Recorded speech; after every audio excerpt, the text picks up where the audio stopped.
Today for me is non-sugar day. It's not sugar day. Nice. Nice. Yeah, I'm gonna do a few days in a row, I think. So it's starting What's the resolutions early.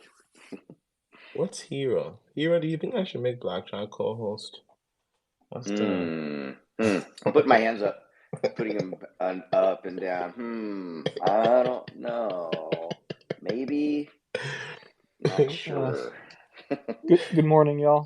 Hope everyone's GM? having a Morning, good pal. morning. What's happening? The usual, getting started.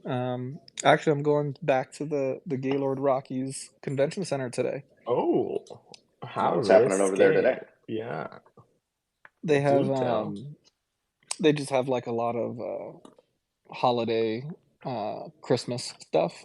So we're taking the kids, spending the night there and Oh, doing their right. I remember them trying to sell me that whole yeah, they're holiday like stuff they have when like I an was ice there. They experience totally and got you. oh, for sure. And then they had a Cyber Monday deal to Oh, like make it nice. cheaper, and I was like, all right, well, Wow, Now you're double in. got whammy. They got you good. It's they like I was did, thinking about it now. I got to pull the trigger. We got the Cyber Monday. I got to do it. Yeah. yeah. We were walking by when they were doing for Halloween, and they had a guy out there in a lab coat covered with blood, like doing all this crazy stuff with the kids. Not over the top, dark or Phrasing, whatever, but BlockJock, phrasing. it was really kind of cool, that they were doing that over in that little cave area. It was They had perfect. So trick or treating too, like when we were at Rare yeah, Boom. yeah, they get down. So Wow. honestly, man, it was a fun place to be, I think. Yeah, I hope they have fun. I hope it's a good family outing. We'll take the kids out of school early and head over there. So looking forward Neat. to it. Well, Very nice. I can say that I Very am nice. not a little jelly. Hope you have fun for the both of us. Quasar, why was your hand up? Man, I thought for a minute I might be able to be co-host. No, Matumbo says no. Ha ha ha. Oh, No, no, no. we're not looking for a new code. I'm just wondering if I should give the power to Blackjack or not. I think you should wait. He Just gets everything. give it a few minutes. Yeah, man. Why does my brother get everything and I don't get anything? What? Constantly. Oh man. Yes, yes. Those big brother, little brother situation where you get all the hand-me-downs. Um, that was never my problem. Right? I never experienced this. I was the older brother, but you know, seems like it's a thing. Quasar could easily Mm. be my brother. That's for sure. No question. I definitely have plenty of younger brother experience myself. So it's been fun to watch people take these quizzes, the every epoch quiz. Um, Yeah. Has it? Has it been? So everybody's taking it and then they go, you are correct. And then you go to click the reward of which one you want, end maker, friggin' Hosky. And then he goes, sorry, you were wrong. I mean, what a setup. It's messed up, man. Messed up. um, well, I was surprised. We got, what is it at now? 14, 15 people who's participated, and only 8 got it right. I thought, Where is this survey? It's on Lido Nation. Just go in there and click on the Bazaar area. Is it on no, the it's on the Bazaar? delegators page. I'll pin it to the top. Delegator Yeah. space, sir. Thank you. That page that says, sorry, if you don't get your stake rewards, please come back next year. Yeah, that page. Yeah. Yeah, I thought that was a pretty easy, straightforward question. But now, I mean, this just sort of confirms some of the doubling down on education that we need to be doing. Um, Oh, so because how many people got it wrong? yeah. Well, What was the everybody got it wrong, question? really. Well, now there's 2 questions, and you can get one of either. One of the question is, Oh, what is it? The answer is, well, I'm not going to say the answer actually, but one of the questions is an easy to use JavaScript library for building custom business integration with Cardano. It's multiple choice. It's Cardano over coffee. That's not one of the options. It says Java. JavaScript that you can use on building Cardano. Yeah, but also it links to an I want to article. say TypeScript, but I don't know if that's... Well, here's the other thing. It links, and this is the other part, right? I think people, if you don't know the answer, they don't go read the article. It actually links to an article that has some of those words forbidden in an article that tells you the answer. They're actually in it. Oh, so you can learn. Yeah. You can go learn if you're, which I did. If I find the word in there, that's a trick question. Now, Quasar, go in there and you get the right answer, and then go ahead Lucid. and then claim your prize. Of course it's Lucid, but like BlockJock doesn't know that because we didn't tell him what the play was on Lucid. I did know that. Oh, was it Lucid? Have you guys ever been osmosis? Like, just you hear these things and then you just remember like words and phrases. This is how I learn things. I first immerse myself. It was one of the top two. Lido did not spread them out, so Demeter could be the other one, but Lucid is the one. And ultimately, you go ahead and click on Lucid. And then submit. I've got something else. Yeah, Tool first, DAPP to make sign natures wallets. Go ahead and claim your reward. Oh, you got the other one. Yeah, this Cardano 2 was the first app to make multi-signature wallets and transaction easy for everyone. Oh, yeah. Oh, Malcolm made a... For anybody here that's in the space currently, please share out the space. Oh, was there a tweet yesterday about the space? Yeah, let's. Yeah, but that one doesn't work. So I'm gonna make one right now. Okay, thanks, Jenny. Epoch put something up. Hey, and go vote for the pizza on Drip Drops. I want banana pepper pizzas. I'll pay $5 ADA. Quasar. Oh man, Quasar, did you just say banana? Banana what? Oh, okay. Banana peppers. Oh, okay, I'm gonna use the mute button. We're not going down that route just yet. No banana. Before we get to the bananas, it's not about the peppers. Before we get to the bananas peppers, what Jenny really wants to know, Quasar, is about the voting. Is there a page that has all the step-to-step instructions about the voting, how it works, and everything?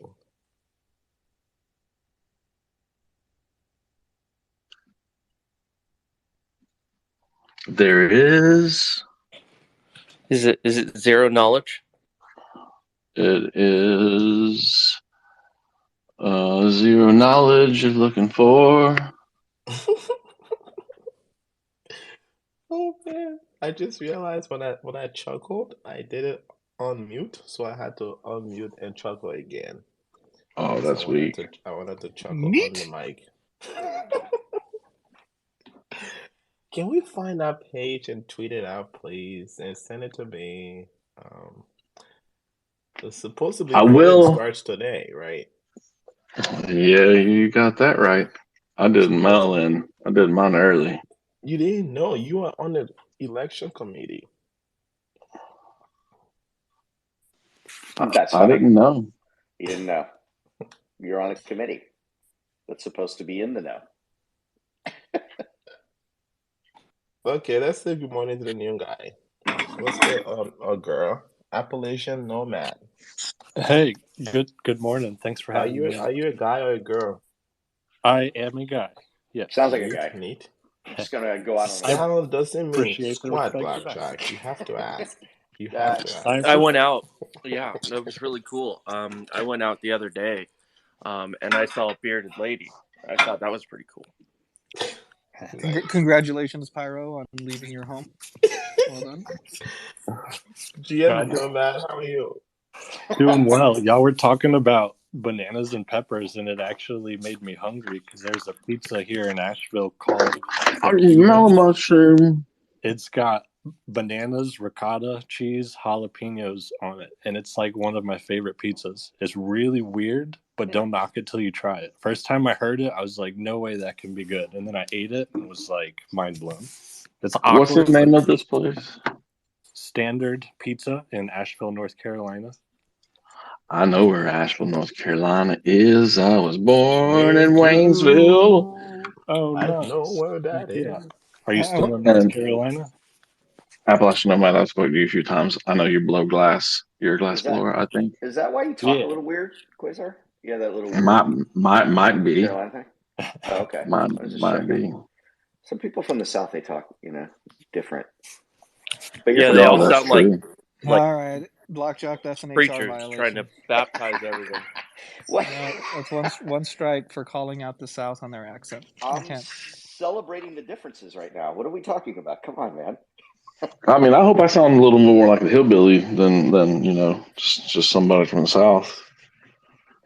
No, you sound mostly like a hillbilly and a little bit like somebody from the South.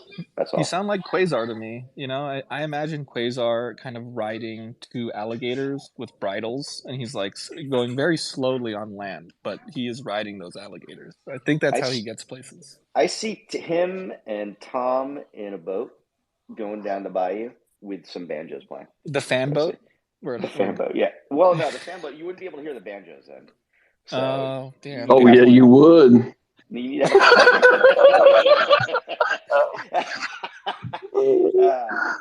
there we go. Is that a tapped market in Florida? The banjo boating? Because that could be an area. Quasar, is it tapped right? Out? It's tapped. It's a tap market. Jenny, my man. Might be room for one more. Thanks for that tweet. Before anybody say anything else, please retweet this tweet. This is your ticket to speak. So you can't say anything until you've tweeted this out. Is it pinned to the top, Jenny? Where is it? I just saw it go out. Jenny, you are... Yeah, it took a minute. It took a minute to go up there. You see it? Facebook page is our ticket. Did you tweet Quasar? Why are you talking? Have you tweeted it? No, sir. I tweeted it, and I put it up there too. So and then talk. It's 2 times in the Jumbotron, Jenny. Can't miss it. He's had to... Did you tweet the space, BlockJock? I did tweet the space, and actually also tweeted the Meehan's new Facebook page. And why are we talking about Meehan? Not talking about Meehan. I'm just making a comment. Just a comment. It's subliminal messaging is what I'm doing right now. You must go to Facebook. We're hitting the dinosaurs too. Is that still a thing? Lida tried to do Facebook. We just couldn't keep up. Facebook. Hold on, you guys got to realize that Facebook has a really good SEO. So, yeah, it's still a thing. Mind control style SEO. It literally makes you start to think things that you didn't even know you thought you liked. Yeah, it's real crazy. What should we talk about? We have 11 minutes. Go take the quiz. All those rewards. Go take the quiz. Expires today. You can stack them. So you can take the quiz and then in a few hours take it again and stack your rewards. What rewards am I getting? You can get out of NFT Maker Pro token if you want, or you can get Hashkey. 1 token. There is 12 million Hashkey if you're not dedicated to Lido, and then there is 100 NFT Maker Pro token, and you can stack them. So you could earn 24 million Hashkey today if you get both quizzes correct. Lido, I have an announcement. That doesn't feel good. I have an announcement. Calling everybody in Cardano. Freeloaders has just finally got the discount for the NFT that was put out a while back that everybody got. So if you got an NFT with the utility of discount, then 50, I believe, 25, and 10% on the discounts. then you can go into smart claims and pay a lower portion on the fee surrounding that particular claim. So just got installed like 20 minutes ago on the smart claims. Booyah! So very Alpha stoked. hot sauce. Very nice. Also, Jim Cramer is telling everybody to sell their crypto. That means buy. Buy. He's an Jim Cramer idiot. is still credible? He still has a show? I don't know who pays him, but it's It's- definitely lizard people. You got to What's remember his name? Quasar, you have not tweeted out to space. I just checked your profile. Please. I'm looking for him. It's pinned to the top, Quasar. I know. He just while he's pinning, he can't talk. So go ahead, Epoch. But I just want folks to know that folks like Kramer and any of the news channels, well, not any of them, but some of them are considered entertainment. Literally, they're designated as entertainment. So whether or not they're insane has no bearing on their ability to get kicked off the show, because it's going to be entertaining. Yeah. So and by do the not take your advice from the TV. That's the simplest way to go. And by the way, the guy that goes for YouTube as well. 500. It doesn't even beat the S&P 500. He's got a show with big red buttons and a big freaking mouth, and placated for a while. Tell us how you really feel, BlockJock. But before you do that, just hang on to your little banter or whatever you're about to go on your soapbox. Let's go to Hosky. Why is your hand up, Hosky? Why is your paw up? Has Hosky tweeted out to space? Oh, because Hosky have tweeted out to space. Yeah, he can't talk unless he did that. That is the what kind standard of for pizza today. does Hosky vote on? Good save. Go ahead, Hosky. Pineapple with jalapenos. God damn it, man! Somebody get banana peppers. Yeah. No. Banana peppers. What the heck is wrong with you? Jalapenos, not banana peppers. Those are not the same thing. What are you smoking? It's too early. Go back to bed. Jalapenos, they hurt. So no. DC You're them, supposed dude. to Pickle eat them. Yeah, they're pickled. Anyways, it said rug edition, but I'm not seeing anything about rugs. Well, it's because we got rug. But you're here, so that's it. If you're here, we have the rug pools. So I pinned my findings on Ada Yield. I spent a couple hours yesterday on their Discord. They're a joke. They're the company that are promising to have 100 pools. Well, not anymore. They changed that on their website. Unsaturated pools between 3 to 5 million to game the 340 fee. The Hosky community invaded their Discord, and I can say that the Hosky community raised the IQ of their Discord server, which says a lot. And yeah, they have no clue what they're doing. Their community manager, their moderators are horrible. There's nothing to be concerned. So I pinned it up at the top. I'm thinking of doing a thread. I did go through all their chat history before I got banned. Actually, I went through their chat history with an alt after I had already gotten banned. So I might do a thread on them because it's kind of sad, honestly. I haven't seen it, but Jane posted. She said something like, "Please watch this video regarding Ada Yield." Do you want me to put it up here? I haven't seen it, but it's supposed to be a video about it. Why are we even talking about Ada Yield? They've literally done nothing to they're a rug. Attention.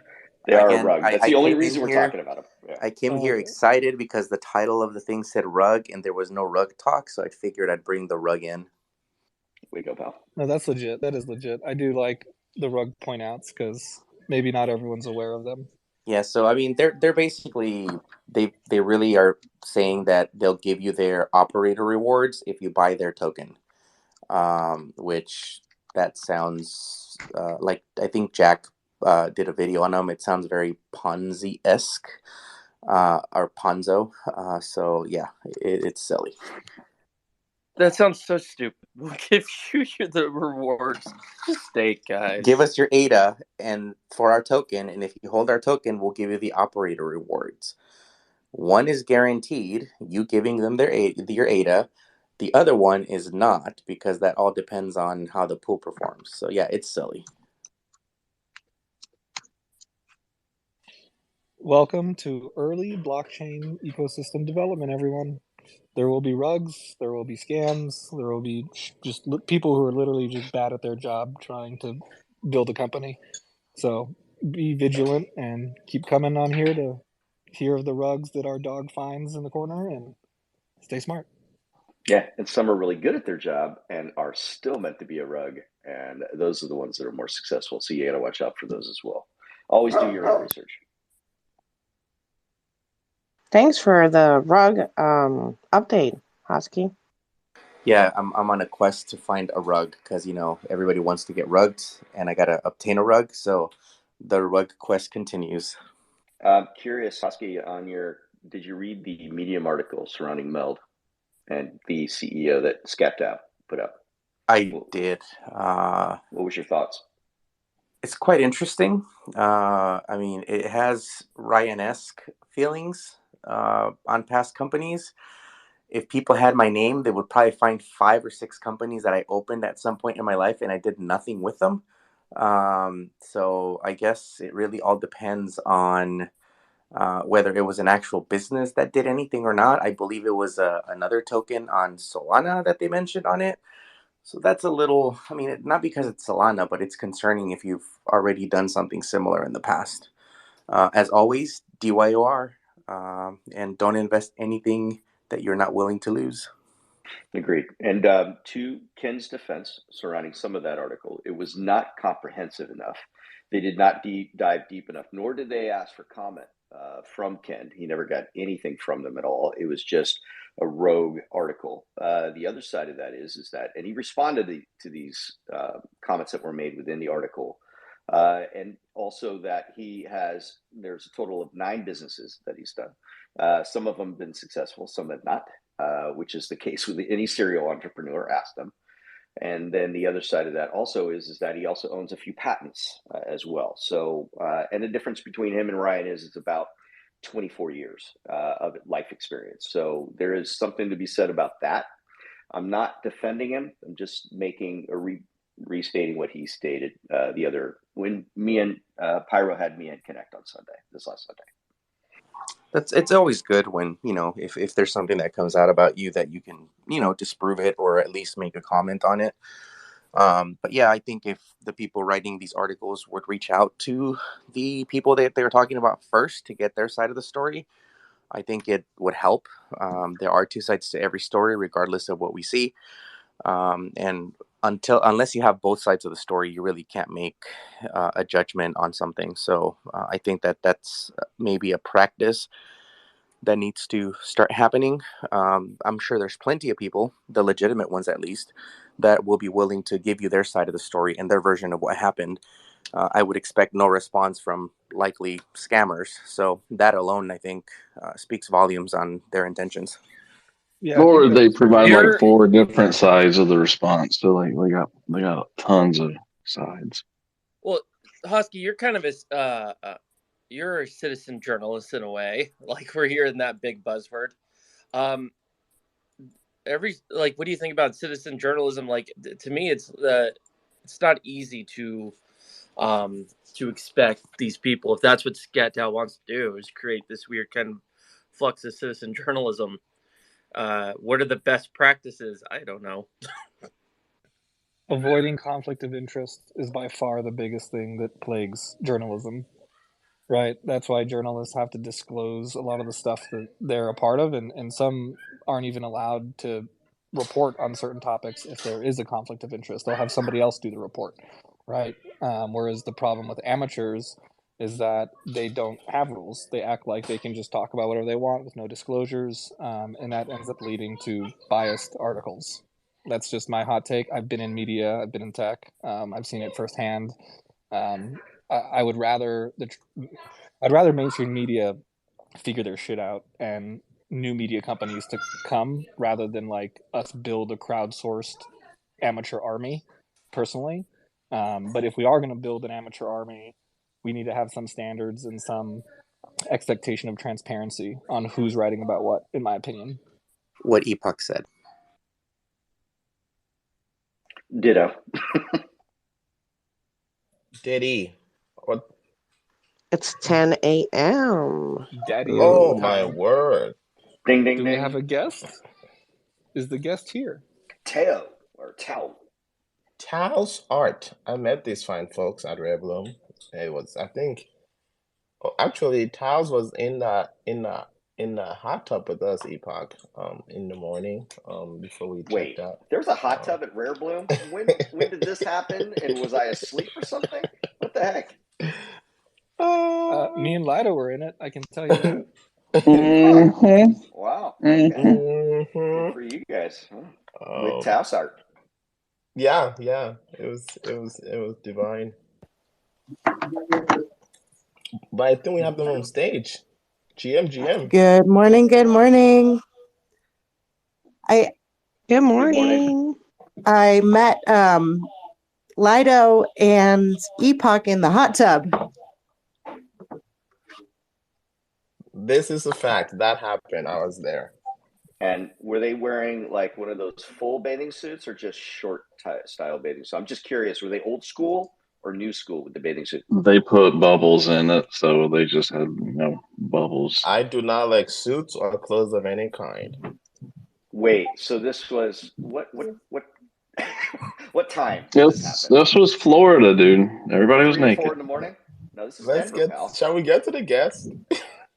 Well, I just want details of the hot tub. That's all. Before we actually roll into the meat of the matter, let's dish the dirt. I know, I brought it up. It's early. It's Tuesday, the 6th. It's a beautiful day. How is everyone doing?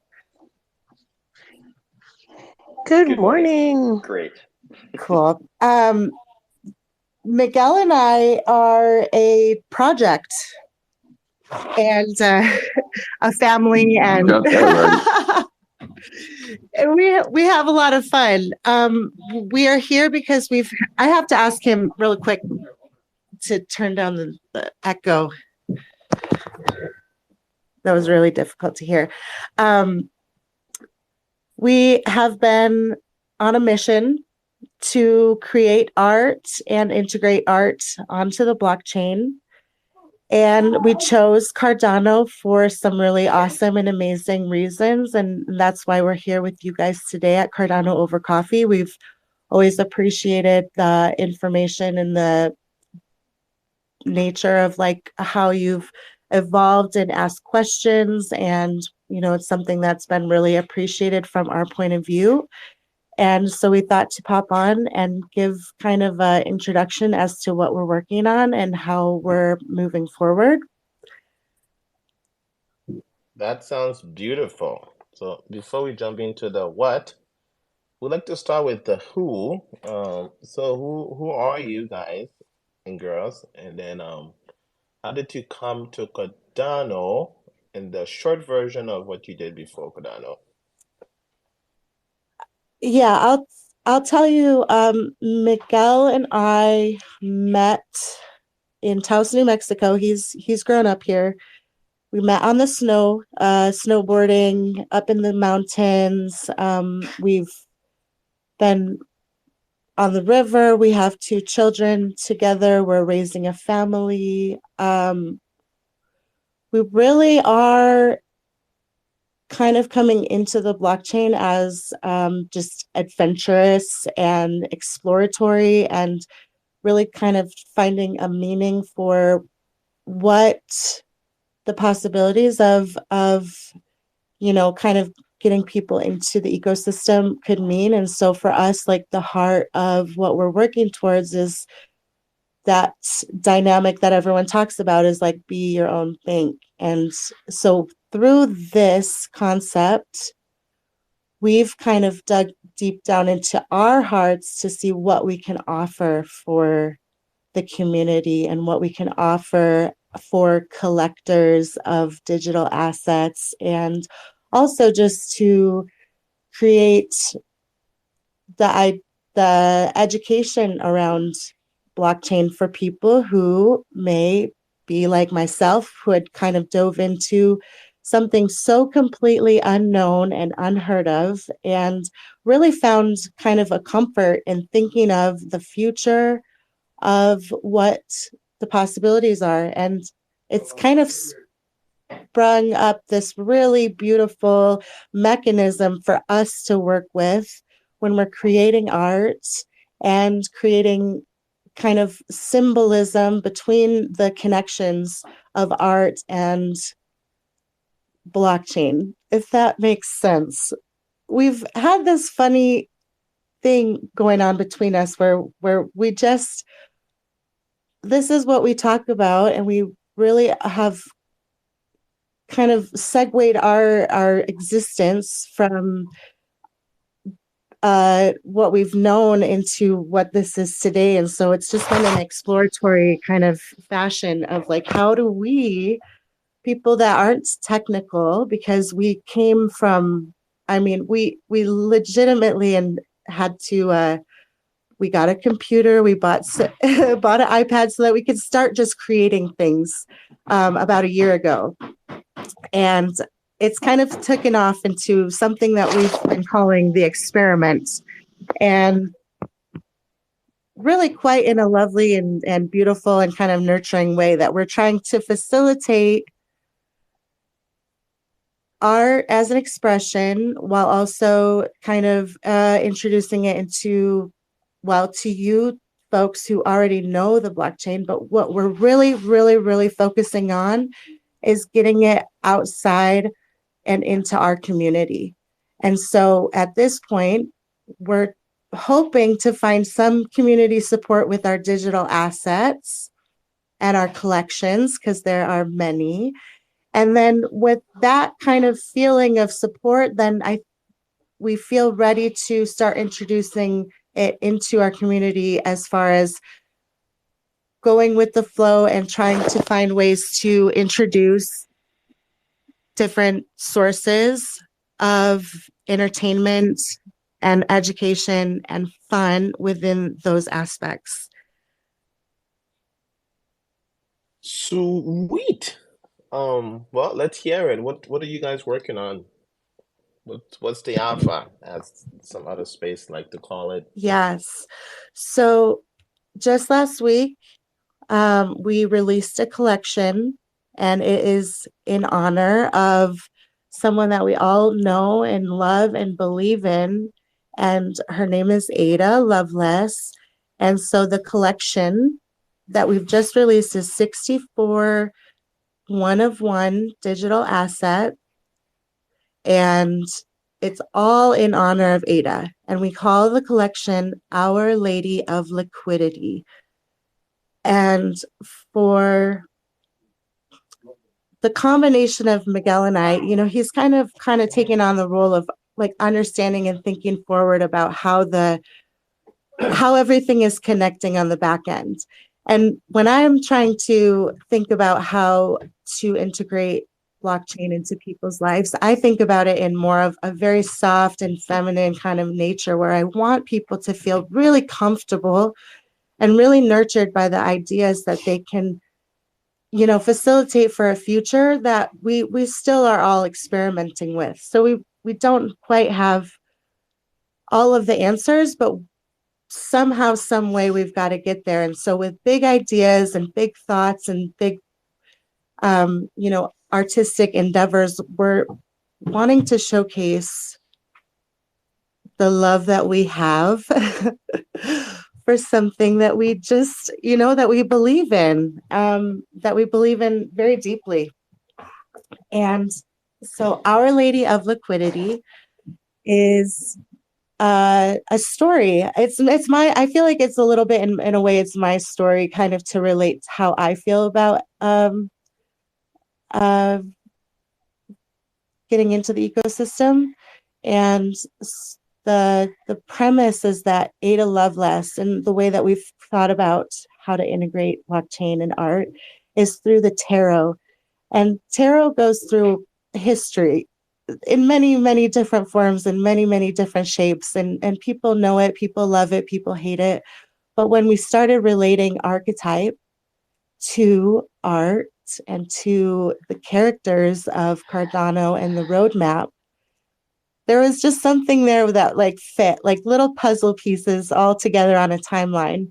And the timeline, I'll tell you, is windy and it's long and it's confusing, but that's the fun part, is that we're just kind of going through these archetypes. And so when I was thinking about what Ada Lovelace represents, it was very, very clear that she was the high priestess in the tarot. She represents the liquidity. She represents the watery emotions, the ebbs and the flows that we go through our daily lives, those emotions that rise, the emotions that fall, that kind of intuition that takes you to discover new things. She really has represented for me this energy that flows through, and has the ability to help people. And we're still all getting there. I can see that, we're figuring this very confusing time of illusions and shadows that it has been not the easiest. So I'm here today with a lot of some confidence just to tell you that, this is really, really something we love and we think about quite often. And if you are interested in checking out the story, checking out the art, we're always here at taosart.space. We have a number of different collections. It was really important for us to kind of do the opposite of what normal NFT projects have been doing, which is creating a lot of hype. We went and we created a lot of product. And so with our product on the blockchain, we have digital assets and interactions for you to explore. Neat. If anybody's got a question, go ahead and come up. We'll do some host question, and then we'll do some audience question. Come up, do the hand thing. BlockJock, since you're not a host, we'll start with Epoch. Host, go ahead, Epoch. As a I have host, a great you can question. go first. Yes. Thank you, sir. Great protocol. This Lady of Liquidity. How did this Lady of Liquidity come about? How many ladies of liquidity are there? How much are you charging for each Lady of Liquidity? And, what's the plan there?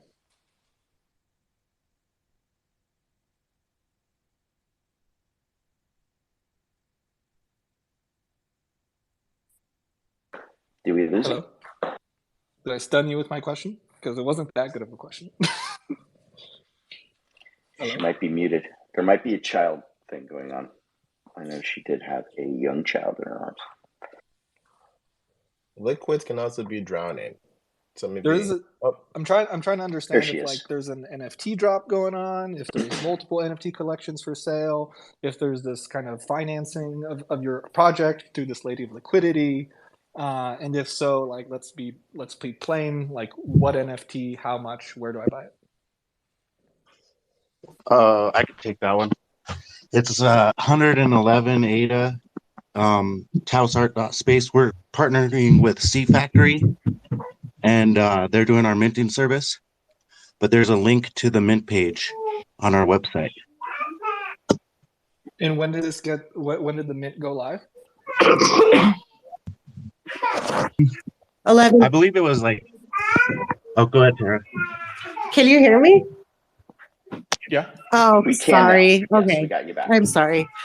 The mint went live 11/22 to 2022. Okay, so it was November 22nd to 2022.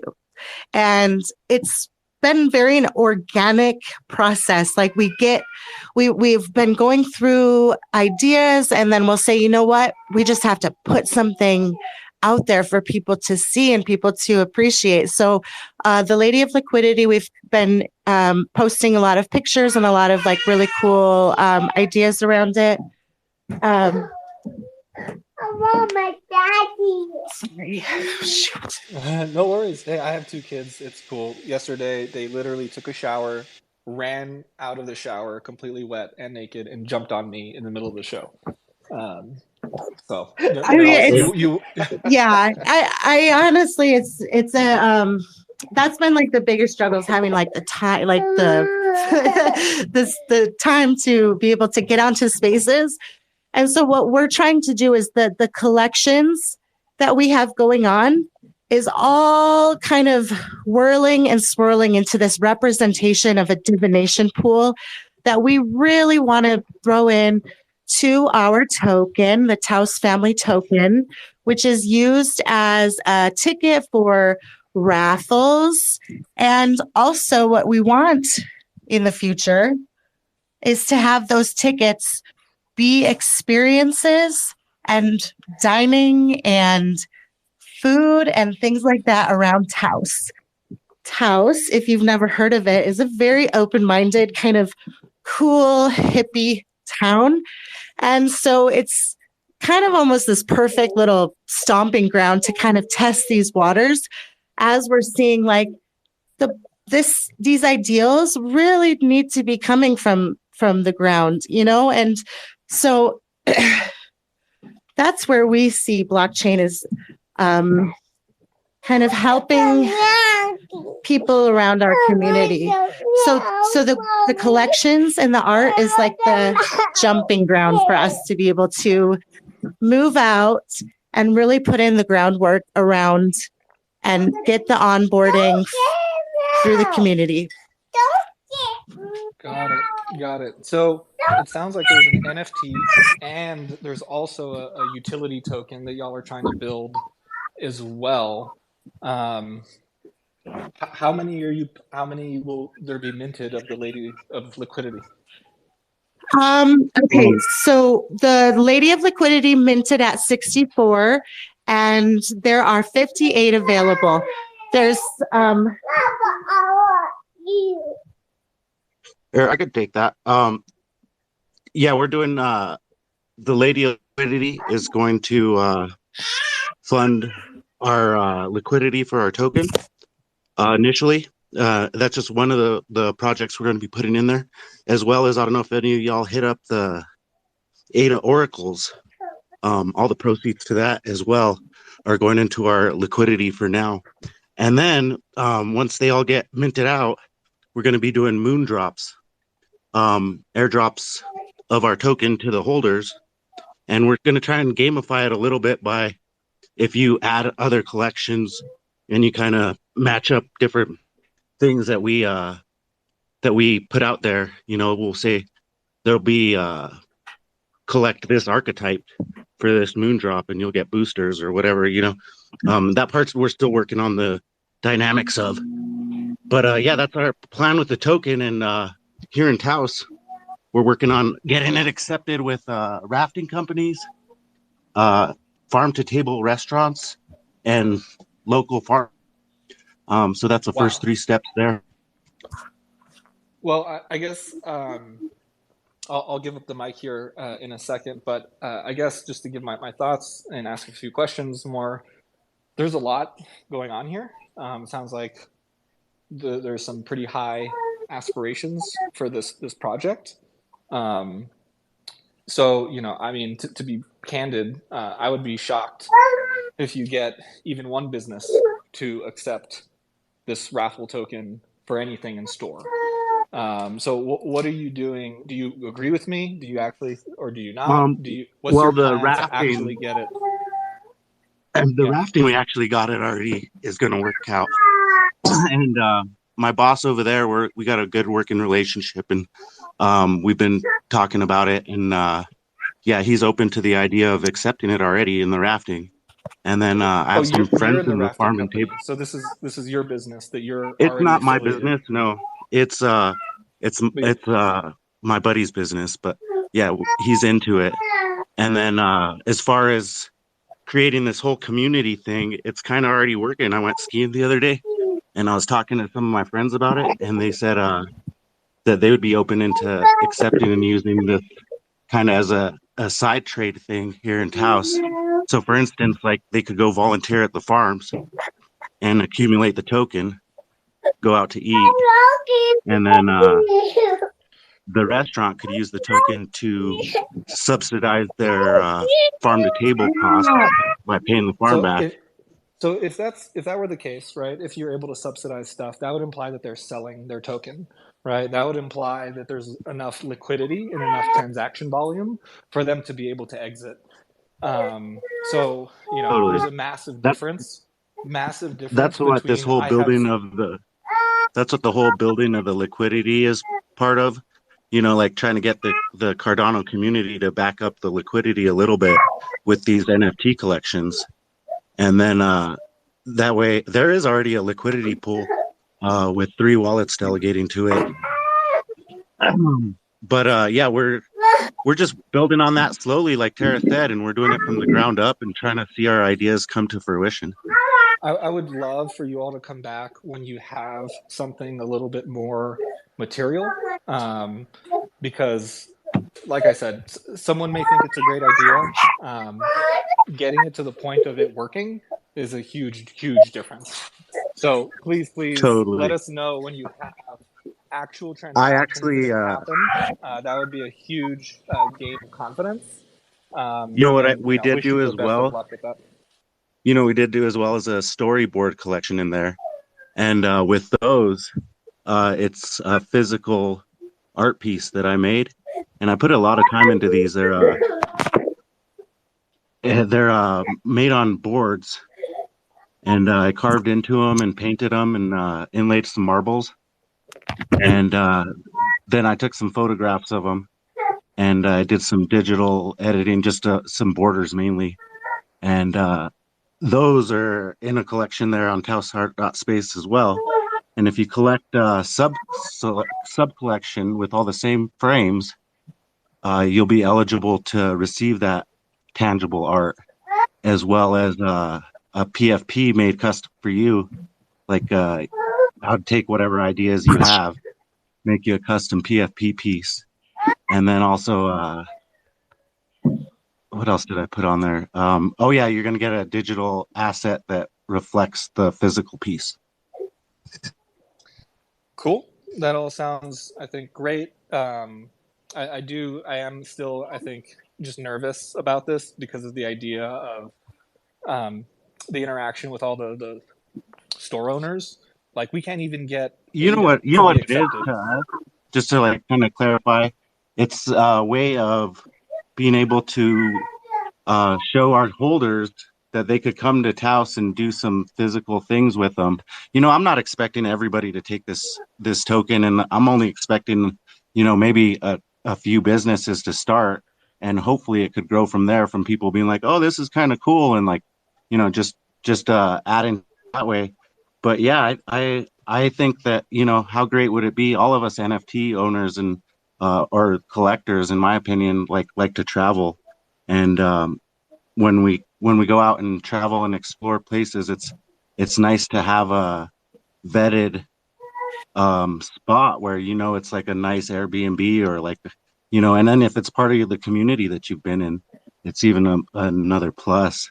So I'm thinking like my mother has an Airbnb here in Taos, and I was gonna ask her to accept that here and just work on little ideas like that. It starts small with us. And we are open to that. I mean, we are aware of that idea. Like you're saying, there needs to be exit liquidity. And so that is the whole reason behind building up this with this project. Cool. Okay. Anyone else have any questions? I think I got a good idea here. I had a few.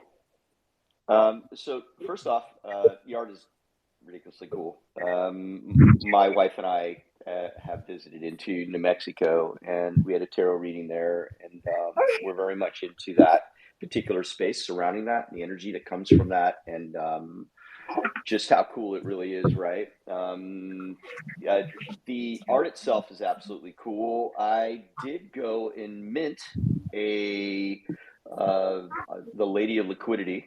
And I received the Lady of Liquidity just a minute ago. It did not take very long. So the minter that you're using is working very well. I also minted a few of the Magician Edition tarot cards. I have a question about the tarot cards. So is that something that when I mint, it's always random, right? So how could I get the whole deck? And is there going to be a physical deck that will come with it? Ooh, those are great questions and awesome ideas. I like the idea of if you collect the deck, I'll make one and have it sent out for Really? sure. Because my wife would love this, Miguel. She would absolutely love this. So. Yeah, I think that could be doable because there's only 6 decks available in that collection. So that's totally doable. And I think I'll add that to my site. Okay. But yeah, they're all random. So but there are also verified on JPEG Store. So there'll be secondary trading available so you guys can match up your decks if you get duplicates or whatever. Okay, very cool. And I love that you're reaching out into the community, engaging them as well.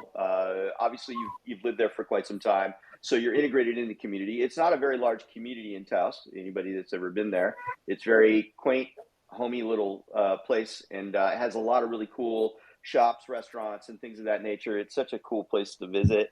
And we can't wait to go back. And now that I've got a piece that potentially maybe allow me to come out and meet you guys and maybe go get dinner or something, that would absolutely be amazing. I would love that. Yeah, what a great way to even maybe encourage tourism to your area, right? Through your art, which is another great aspect of what you're doing. Yeah, that's one thing we're thinking about a lot. And I think that's one selling point I got for Billy over at Big River Rafting to agree to this is more business. You know what I mean? Yeah, and I do agree We've with. got about 2 minutes, so let's Okay. keep the question going. I do agree with Epoch that there is some, you need to be able to confirm those before you put them out there. So and you do put it in there that utilities are coming soon.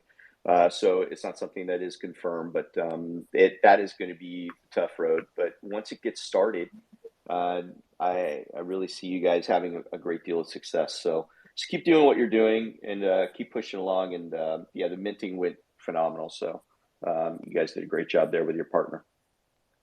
Yeah, thanks. That's C Factory. Got to give shout. And also Dagwell did the Our Lady. Our the 7 Ada Fun Tarot. Just for technical completeness, whether or not a minter does well is more probably of a factor of the transaction volume on the network itself, right? It's not super complicated to make that mint happen. So I wouldn't conflate there's low transactions on the network to something amazing is happening. Does that make sense, BlockJock? It absolutely does, and I'm not trying to conflate, but thank you. I'm just like people complain when oh wow, this minter is not working, and it's yeah, maybe they have 2,000 things queued up and there are tons of transaction volume is happening. So yeah, that makes sense, right? If things are going really smoothly, it probably means that there's not a lot of NFTs being purchased at the moment. Got it. Thanks, man. I appreciate it. Quickly, let's go to Gold Rush and then Mr. Dane. I just wanted to shout out that little part where you said, people could volunteer on local farms and then go get a discount at the restaurant that serves the food from that local farm. You wouldn't even need a lot of liquidity provided to the token for that because the value is being added by the labor of the volunteers. That sounds like a cool little closed loop system. You're basically giving them a coupon for their labor, and then they get to go, eat the food that they were literally just picking. Well, not the very same food, most likely, but it almost completes the whole farm to table experience. I really think that's a cool idea. So I just wanted to commend you on that. That sounds like something you could kind of roll out all across the country. That sounds pretty cool. Yeah, we put a lot of thought into the small ecosystem that we were going to try to get started with and just see if it was even possible. And when I started getting the positive interactions with my friends of these businesses that it might be possible, I'm like, all right, let's fucking go for it, Great. Dean, go ahead, please. Right on. Thank you. I'll make it quick. I got a little question for these folks. Full disclosure, I have collected a few of Miggs's pieces. I think he's a really great artist. And I spoke with Tara, and I know numbers are big for you guys and dates are big. And I'm just wondering, is there something in the Cardano ecosystem, a number or a date that you're watching for some auspicious movement or concurrence or something? Oh man, 2025 I think is going to be pretty wild, you know. But I think like for a few years, I think we're just going to be steadily building and like just focusing on like making our network the strongest it could be.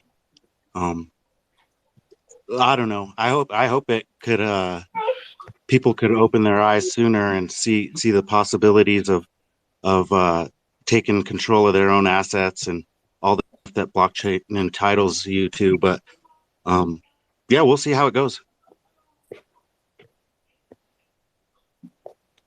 Right on. Wasn't looking for financial advice, just if there was something that leapt out to you. Yeah, I get that. I just the number thing, like it's so hard to guess. I'm looking forward to being able to vote on chain, but I don't know what number or date that's going to come at. You know, That's today. Is it today? Well, that's Is just it for though, the circle, Quasar? right? Because last time I checked, That's today. there was zero information about it. Do you have a tweet for me now? Do you have a link? Who? You. What's today? What?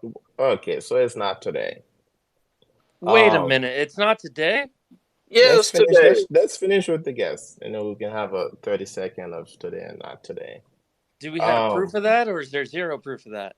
Pyro, I'm voting. let's finish with the guest. Next person who interrupts me and doesn't talk about the guest will get booted off stage. So I guess I got one last, question, right? Are there just there's two of you working on this together? Yeah, me and Tara are the main two members of the core team, and we got Dagwell as a part-time dev that hooks us up with some dev work. We're working with other NFT projects, trying to integrate stuff. I've been submitting stuff to Mutant Labs to try to get raffles done over there, and then we're working with C Factory. It's just they're. I'm not sure how big that team is. I'm pretty sure it's a small minting service, but yeah, check them out. They do a really great job, and I don't know, I like them. It's good to upload and stuff. Like they have a good interface. Awesome. Yeah, that kind of makes sense. So it sounds like you have some folks that you can lean on outside of the core team. But I guess I'm just going to ask my last question, like as plainly as possible, right? Like, how are you going to, like, what would you say to the people who are never going to visit Taos, right? Like the people who are not planning to go, and it's very low likelihood that they do go there, right? Like, how does this project become appealing to them? And conversely, how does this become appealing to the people in Taos if there are not a bunch of people that you're bringing in? Because the assertion that you said was like, yeah, we're going to bring in new business. But if that's not true, then it'll never take off, right? So like, how are you going to solve this? How are you going to put me at ease if I'm not going to Taos? So as of now, like say you collect some of our pieces and you get some tokens, you could use them to redeem them to get physical art. And say you don't have enough, you could always just get a little bit more. Or whatever. We have one sale going on right now in our Discord for a physical piece with Taos Art token.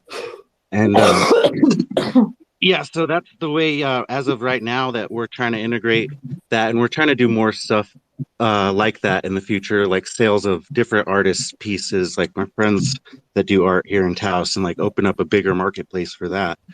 And then as far as people in Taos, just kind of, I guess they could use it as a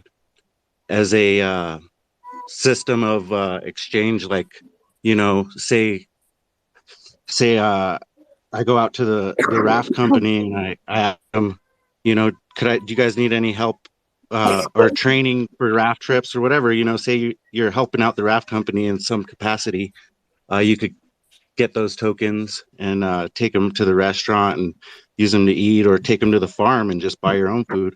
And so it's kind of such a small closed system, like we were talking about down here, that people should still be able to exchange and add value in that small capacity, is even if however small it is, you know. I have a question. This is Taos, New Mexico you're referring to? Yes, sir. All right, been there plenty of times. Small town, lots of wealthy people around the area. Why would they choose to use this token instead of, say, any other native currency in order to interact?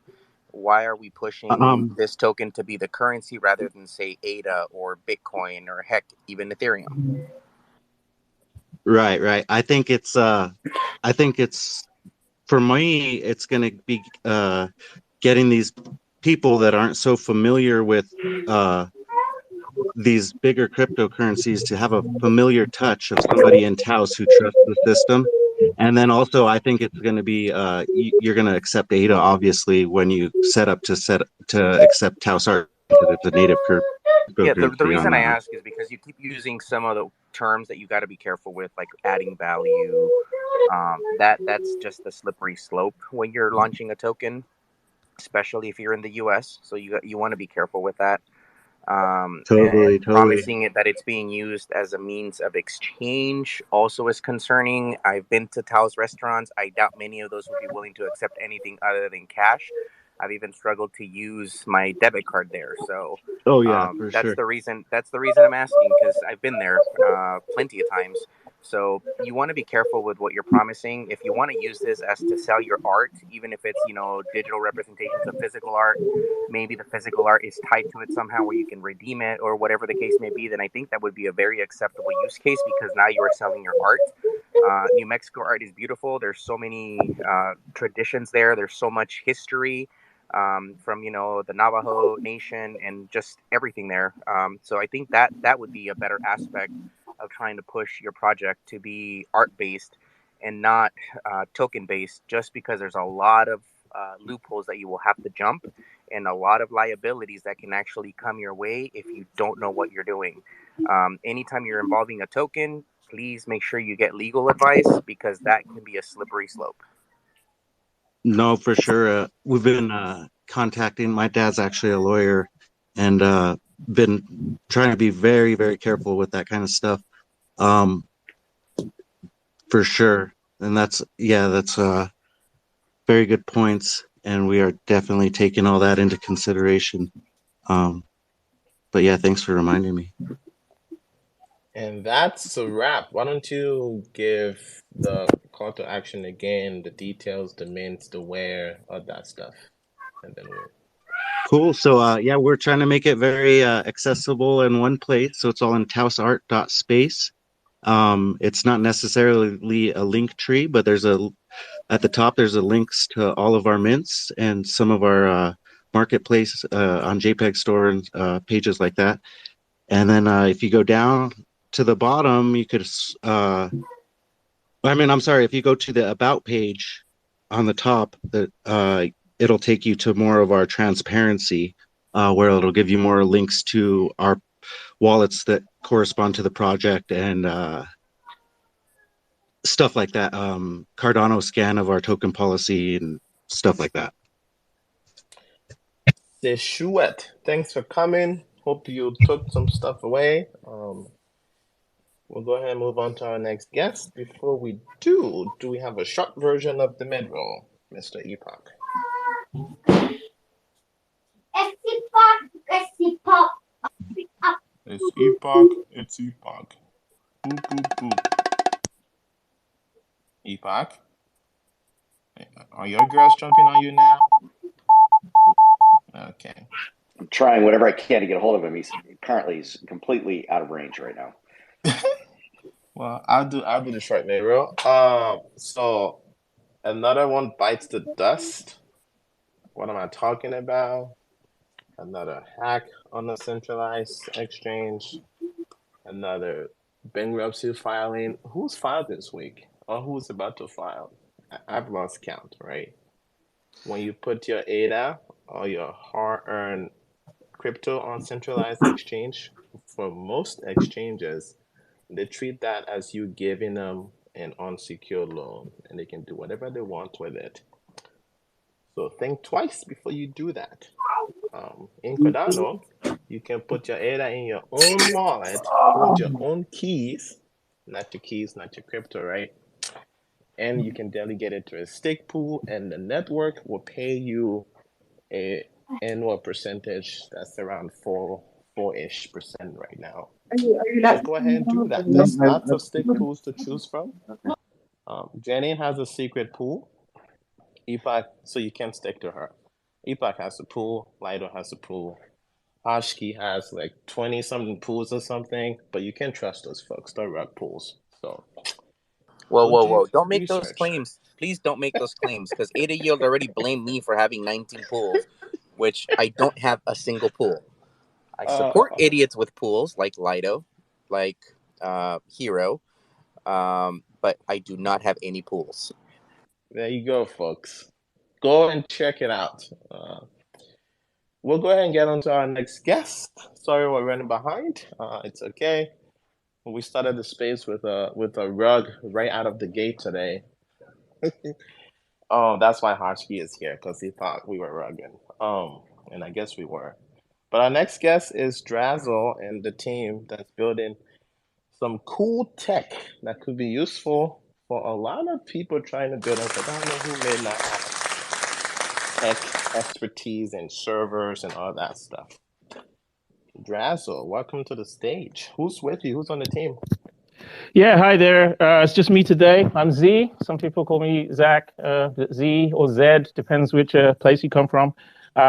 First of all, Twitter always rugs me itself, so I've just upgraded the phone and upgraded the app and done everything I can to try and make sure, but just in case it does, it just means you just need to bring me back up again.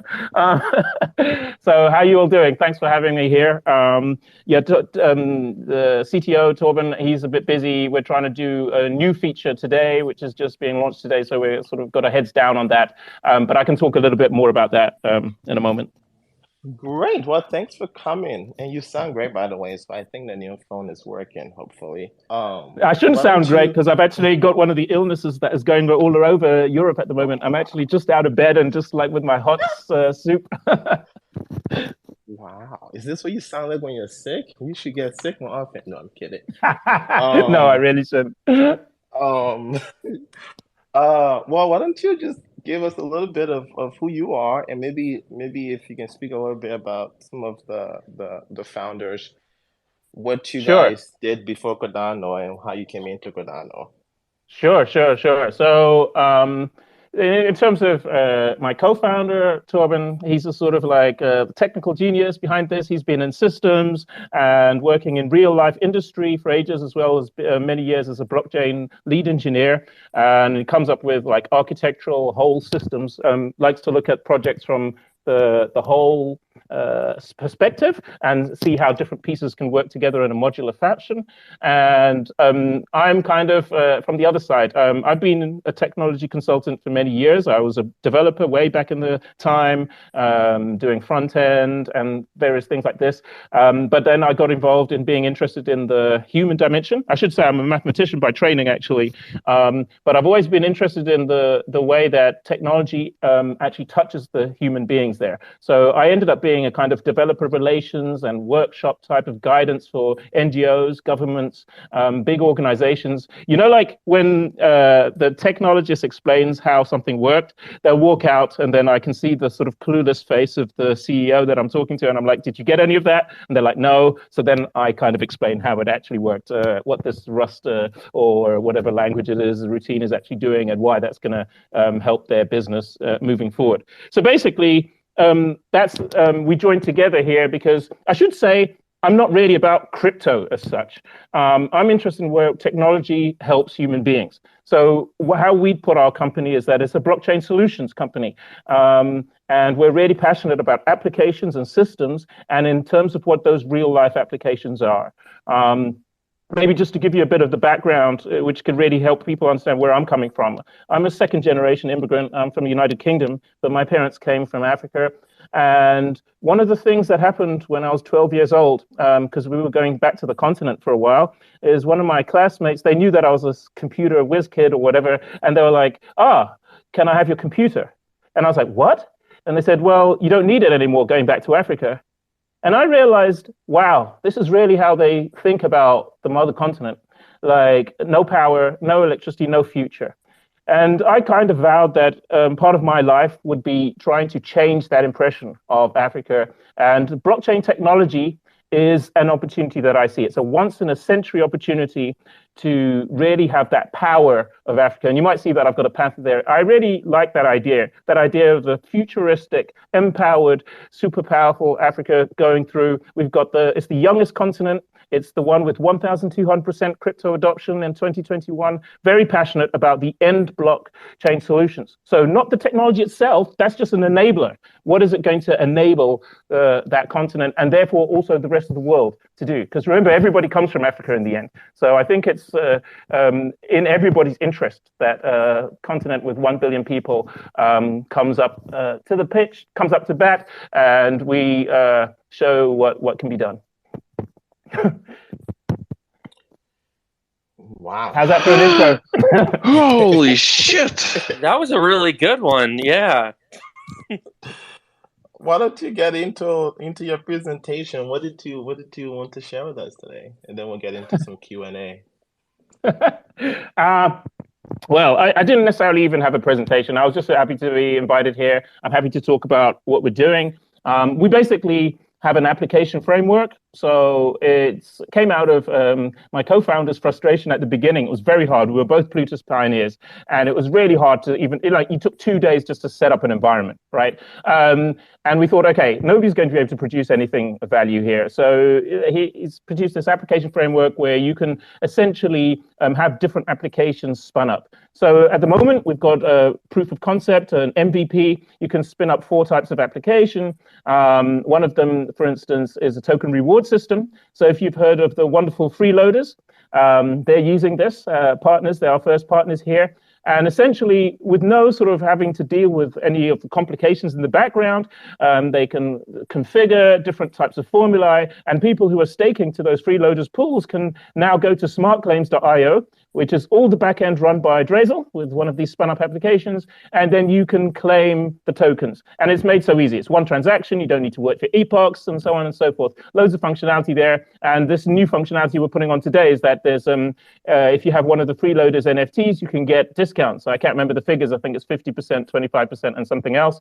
And that it just recognizes you've got that in the wallet and then applies a discount. So the whole point is that people don't need to get bogged down in the blockchain complications. They can just make these things. You can spin up this. You can spin up an NFT marketplace. You can spin up an NFT shop. And the idea is that we want to see better uses of that. Because at the moment, sure, you can just have your JPEGs. Nothing wrong with that. But remember, I'm not really about crypto. I'm about blockchain applications. But can you use that for RealFi? Can you use that for other things? And the idea that Drazel's putting forward is yes, we can. To co-opt a phrase which isn't from where I'm about from. But yeah, so that's the essential thing we have, this application framework, developing this platform where people can configure these. And our sort of goal going forward is if you imagine a future where you can just come up with your idea and then you can just spin up the blockchain part. So in the same way that, had Shopify or WordPress meant that you didn't have to learn about HTML, CSS, and JavaScript to be able to actually do your idea, which was selling shoes or doing whatever it is that you actually do. And this is what we want to do. We want to make another avenue, another high-level avenue for actually getting real solutions out in the world. In the case of freeloaders, they're about decentralizing access to Cardano. They had a great thing with their load balancers, which stopped that whole block frost thing way back when.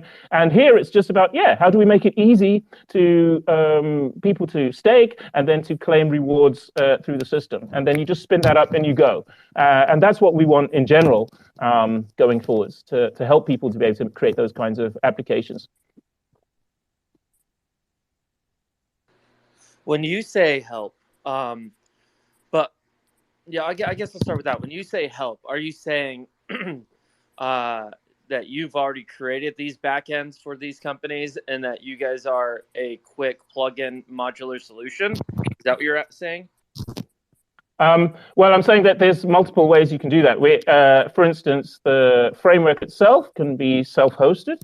At the moment, obviously, we're still in the sort of preliminary testing out and making sure everything works phase in that sense as beta. But yes, conceptually, it can be hosted by anybody. We see a future where it can be a distributed system through perhaps networks such as freeloaders. And then, of course, we have a hosted service as well. So you can, that's maybe the sort of most simplistic version. You can just basically have an account with us, spin up a contract, and then you have your own API. It's a customized API for your own project, for your own application, which can hook into this and then do whatever you want, depending on the contracts that you've spun up. What are real life? So the blockchain has so many solutions not yet found, I'd assume. But like when I hope so. Otherwise, we can all go home, right? Right. But when we talk about RealFi, it's very hard for me to say, okay, blockchain goes right there, you know. And some of the first things I can think about is the supply chain, and you know, and it kind of goes off from there. And it's like, do I need blockchain for I don't know, buying a shoebox? Probably not, but it probably helps to verify where it's from. What are some RealFi solutions that most people don't think about? That's what I want to know. Yeah, okay. So maybe let me take this back to my intro. If you imagine what we talked about being the real focus, you have to think about Africa. It's all very well in the West. It's all about speculation. Am I going to go, to the moon? Are NFTs cool? That's all cool. But the continent where you've had adoption of 95% retail use is because exactly there are these things where blockchain actually solves it. Banking and unbanked people. So because the banks are untrusted or cost too much money. This is a huge problem in many areas in Africa. Not the whole continent. It's a big continent, but in some places. International transfers, highly, highly costly. Something that I think a lot of people aren't aware of is that a huge amount of the income of immigrants goes back to their developing home countries. Is one of the actual reasons for the income, for the sort of wealth disparity, but it's also one of the things which means that they're subject to these huge fees, 15%, 20% from Western Union and so on and so forth. So this is a huge use case. Remittances, basically. Voting systems, so you can have, basically, in fact, it's anything where trust, transparency, decentralization can be actually really useful and is obvious to everybody on the ground that is needed. So microloans, voting, local voting, mobile payments, community funding, crowdfunding, digital identities in places where people don't have institutions which can verify those things, use of stable coins because the local currencies are not stable. I mean, I could go on forever, but it's as long as you focus on not the places where we're trying to make up uses, but places in the world where those uses are actually really right up front, exactly because you don't have that trust or that infrastructure. So it's a kind of ironic situation because a lot of these places start from a less stable, a less trustworthy position. They have this opportunity to leapfrog the rest of the world in actually adopting these technologies because people, everyday people, house husbands and housewives, people who are not technical, who don't care about crypto, are actually using crypto because it's the practical way or the cheaper or the more trustworthy way to actually do something. Does that help to answer that question? Yeah, it does. Hey, Zach, could you speak a little bit to where Drazel is at currently and what milestones you've hit so far along the roadmap, and then what next steps Drazel is taking going into the future here? Yeah, sure. So I'm actually going to speak a lot more about this later in the week as well, because we've got a few, and coming weeks, we've got some announcements. So I can't say everything, but it's all good. But what I will say is just remind you that our approach has been not rush it and then possibly crash it, like a lot of crypto projects. I'm not naming any. I'm not saying that's not the way to do it, but it's been a little bit more carefully. So first of all, we've been really concentrated on working with the partners at Freeloaders to make sure that the main sort of heralded application, this token reward distribution, works. We've made a partnership with Testcoins to make sure that people are incentivized to try testing out the system. We've got like new utilities, like today, the discount feature. We're working on a minting feature, which will come out. So it's kind of like get some features, make sure that we have the right partners around to test them.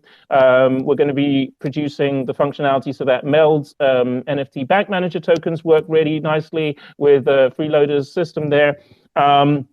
We're working also on Mayhem, their on-chain solution. They're doing a one-to-one USD-backed coin, and we're working with them to make sure that's going to work correctly.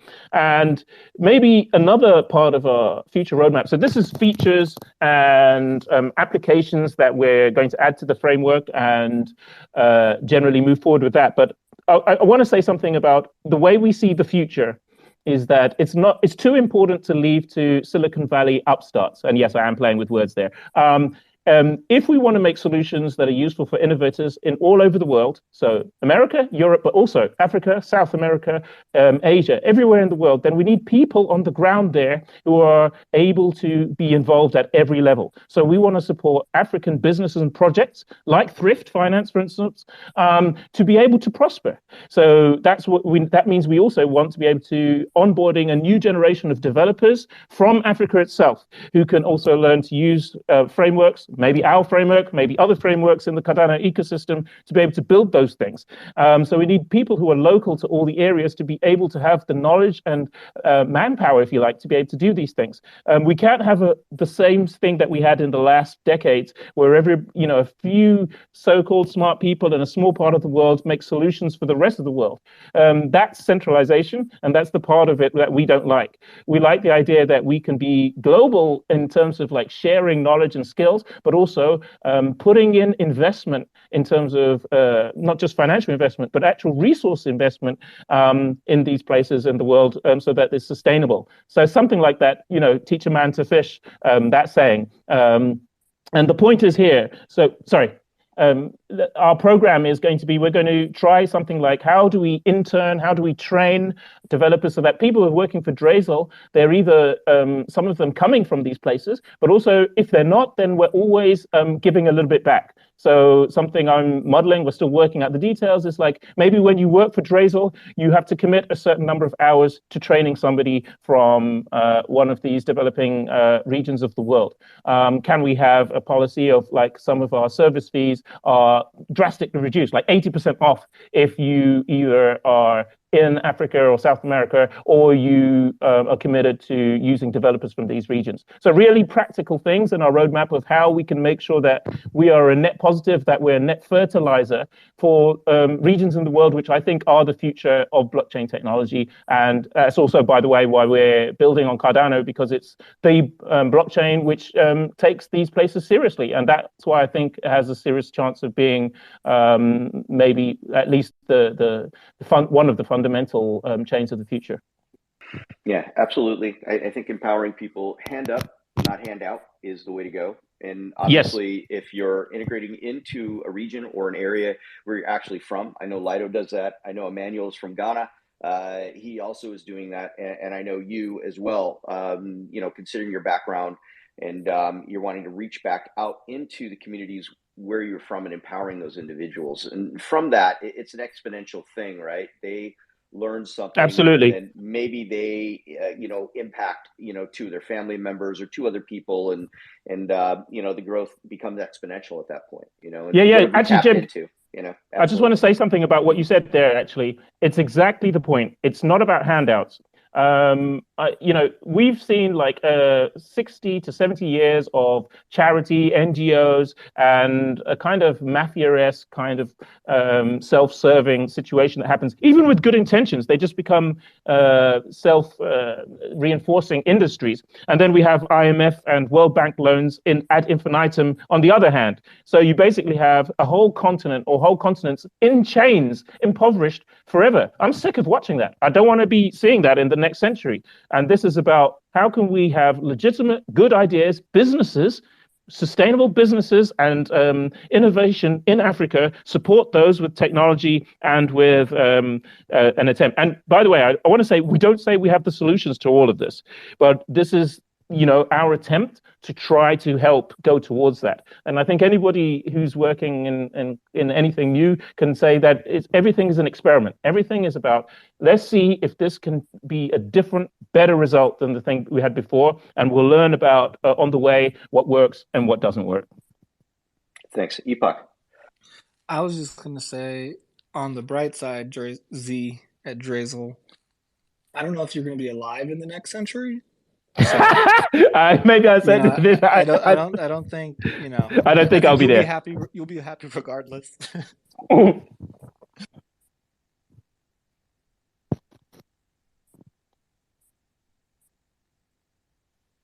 So how many? Sorry if I missed this. I had some spotty connectivity. But what's your team look like currently? It sounds like you have some ambitious ideas for how to grow kind of a global team, but how many tech folks do you have in your team now, and how many business folks? What's that ratio look like, and what is the kind of number of everyone involved in your effort? Okay, yeah, I'm going to be talking a bit more about that in a future thing, but I'd basically say that a lot of the building work we sort of had contracting out.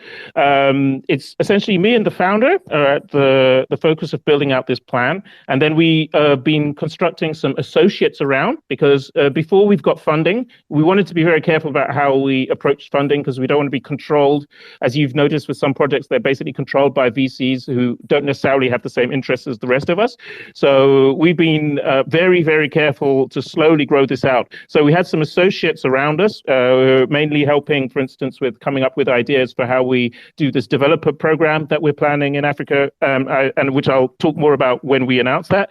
But so you've got people who are not like 100% there, but are basically donating some time and some effort to be in the project. And then when we get the funding, that's when we're going to announce our sort of real structure going forward. But one of those things is definitely we're going to be seeding what's a good term for it before I sort of reveal, like guilds, and maybe that's something that's I can't say too much before our announcement. And so I guess how many associates then are there? Sounds like it's you, a co-founder, and a group of associates. Yeah.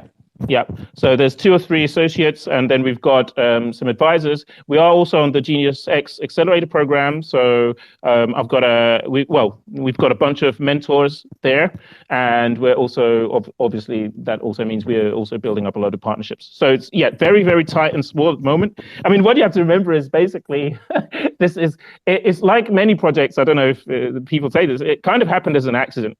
Somebody had a great idea. Somebody else really wanted to make a difference. And we just kind of started talking about it. Then you sort of accidentally made a project, and then burn through all your savings to make it happen, and watch the bottom of the crypto fall through. So making things more challenging from a fundraising point of view.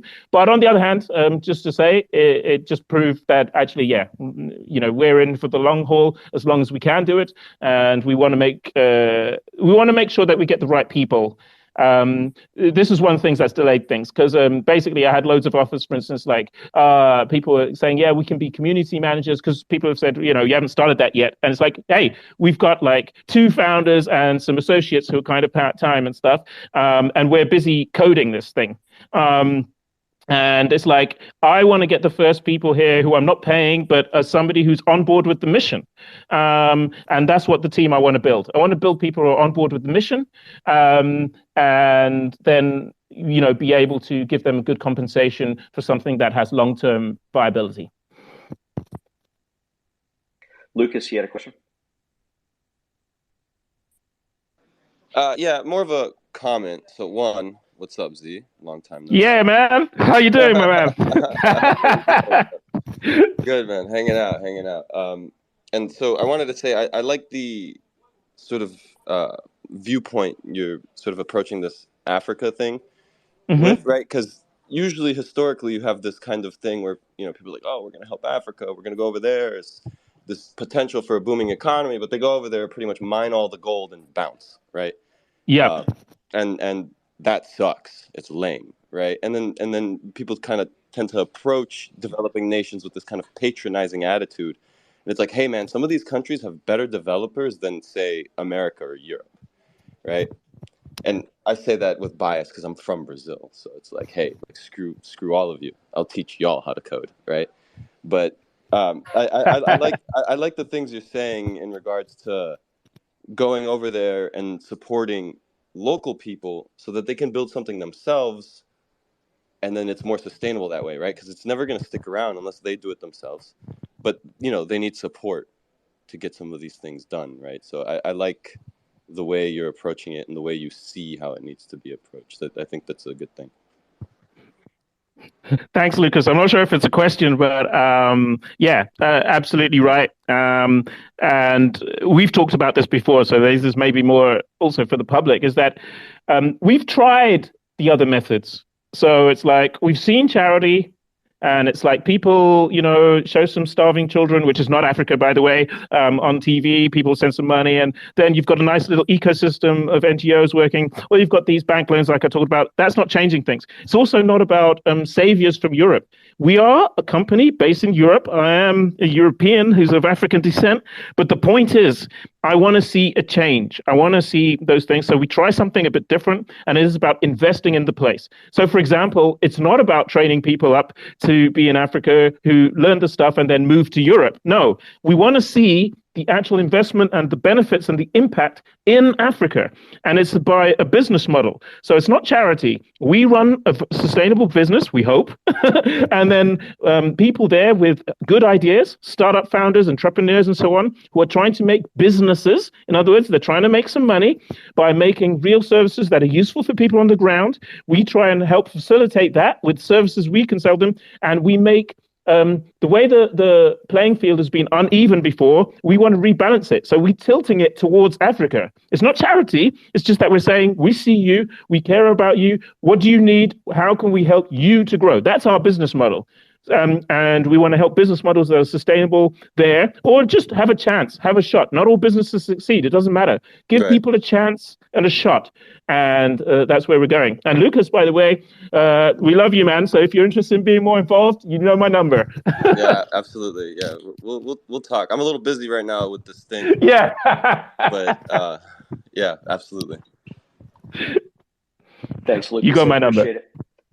So, Z, I did pin something up to the top having to do with Drizzle and where to go for the website. And then from there, they can fall down the rabbit hole surrounding what you and Torben are doing and where you're going with this and how they can get involved, which will be a great thing. Is there any call of action from you currently while we got you here?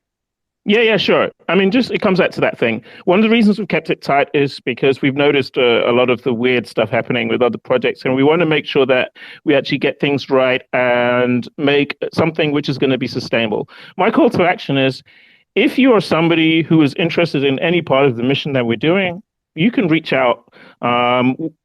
There's a huge misconception that if you're doing a crypto, I prefer to say a blockchain project, then it's all about, can you write a smart contract in Haskell? And that's not even true of developers. Most of the developers you need are actually, I think the biggest problem is UI, to be honest. We need people who understand decent UI. A front-end dev is more useful to us than a blockchain dev. But actually, yes, we're going to be teaching people Rust and so on. But the point is, any role that you can play in terms of if you're a communicator, or if you're somebody who has ideas, if you're somebody who's a financial person, or anybody, all these roles are essential for sustainable businesses that are going to be going and lasting 2, 3, 5 years. And if you care about our mission, and if you care about any of the topics we've talked about, then feel free to reach out. But I also want to say that we're partnering with a load of really excellent projects in the Cardano ecosystem, and you should really check them out. Like what Freeloaders is doing and trying to help decentralize Cardano in a practical way by having a different option. So we've got smart claims as a token reward distribution system. We also need help testing the things out. So Test Coins, we've also Testnet Coins, we've also partnered with them. So we're trying to incentivize people to help projects to test their things, so that when people go onto mainnet, it's not an absolute storm, as you know.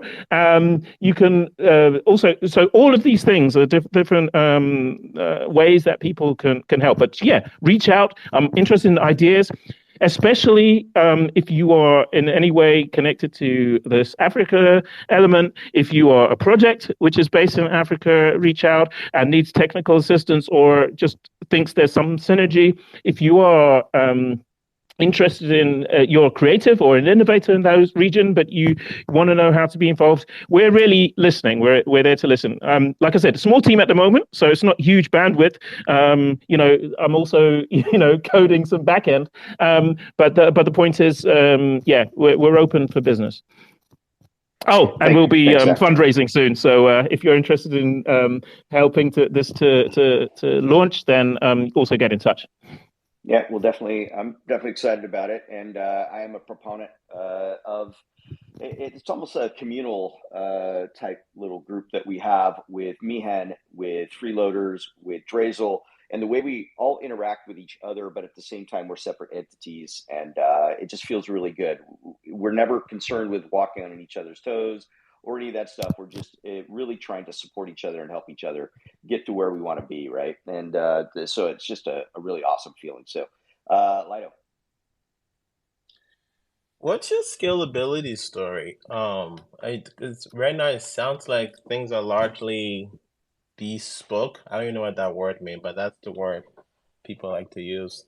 Are you going for more like the Demeter type setup? People click on the things to click on all the AWS, or are you like sort of a one-on-one custom, depending on your project type situation? Okay, yeah, it's a really good question. Thanks. I think there's a difference between where we are now and what we want to do. So obviously the objective is that we can scale the functionality of the essential platform, right? So yes, it'll be much more like you log in, you spin up contracts, maybe you can spin up, basically you can spin up dApps in a no code type environment. So it's different from Demeter in the sense that we're operating at the opposite end of the complication spectrum, if you like. It's you spin up your NFT marketplace. If you imagine in the future, it'll even be more like you will just then choose your templates, you'll adjust some stuff, and then there you go, dApp, done.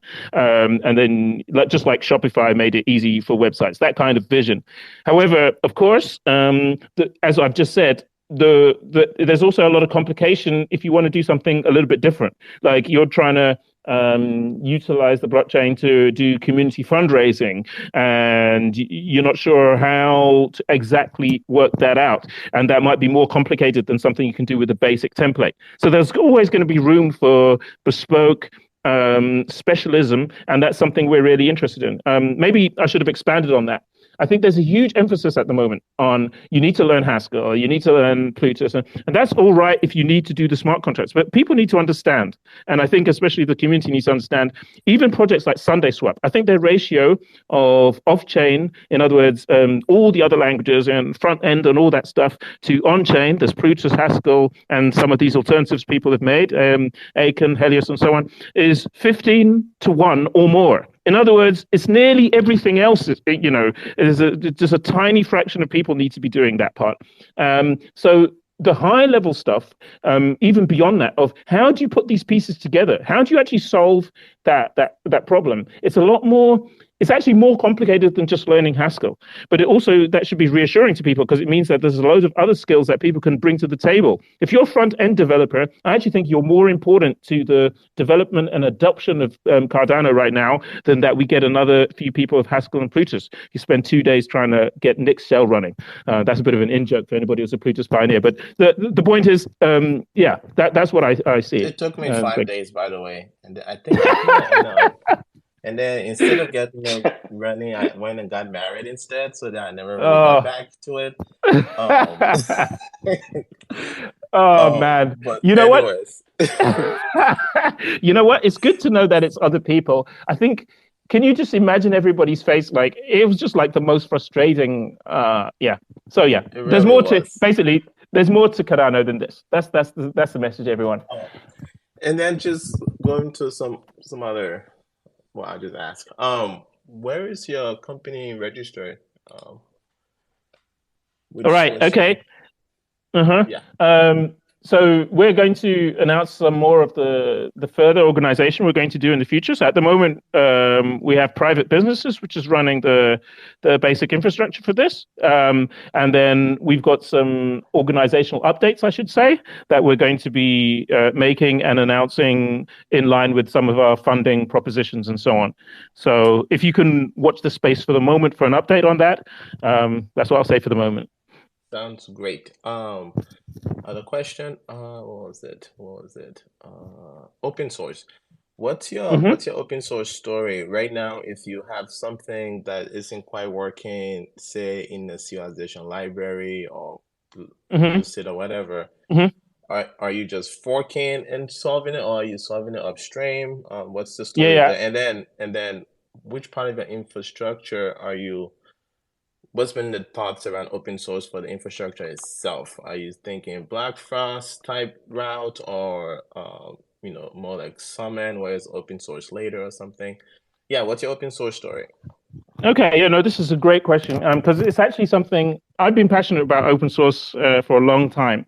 But one thing I've been very frustrated with is that you have, on the one hand, people who don't really know what they're talking about, who just imagine that it's about people out of the goodness of their hearts putting stuff out for free to everybody to use forever and not having to be able to buy their breakfast, right? So basically, exploitation, a new kind of exploitation. If you imagine my passion about Africa, the future is not one where I see loads of African developers working for free and then Google or some other company says, thank you very much, and puts out a cloud service and uses that for free. That's going back to a previous century, just by a different name.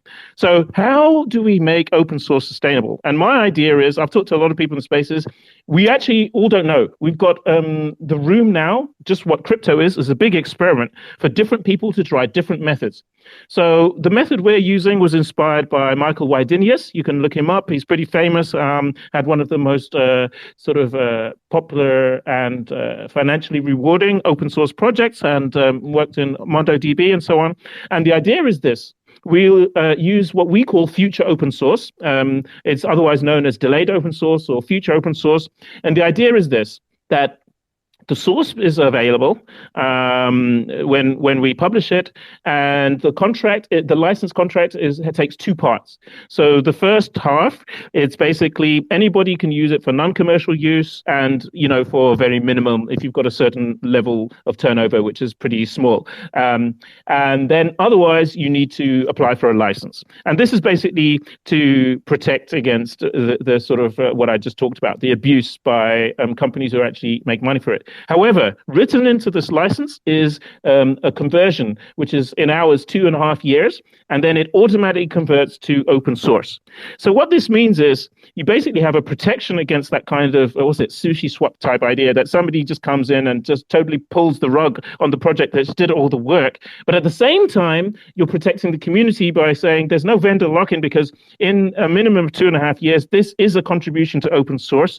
If you don't like version 2, which will probably release release at the same time, you can carry on using this as the open source version. And also, in any case, everybody's been able to see what the code is. And if you're non-commercial, you've anyway been able to use it at any time in any case. And that's, like I said, that's our experiment of how to try to build a sustainable company which is contributing to open source, but is also able to sustain itself, pay developers, remember, a lot of which might be coming from Africa, a decent amount of money, and give them some kind of security that what they're actually doing and what they're building is going to be rewarded and then compensated for going forward.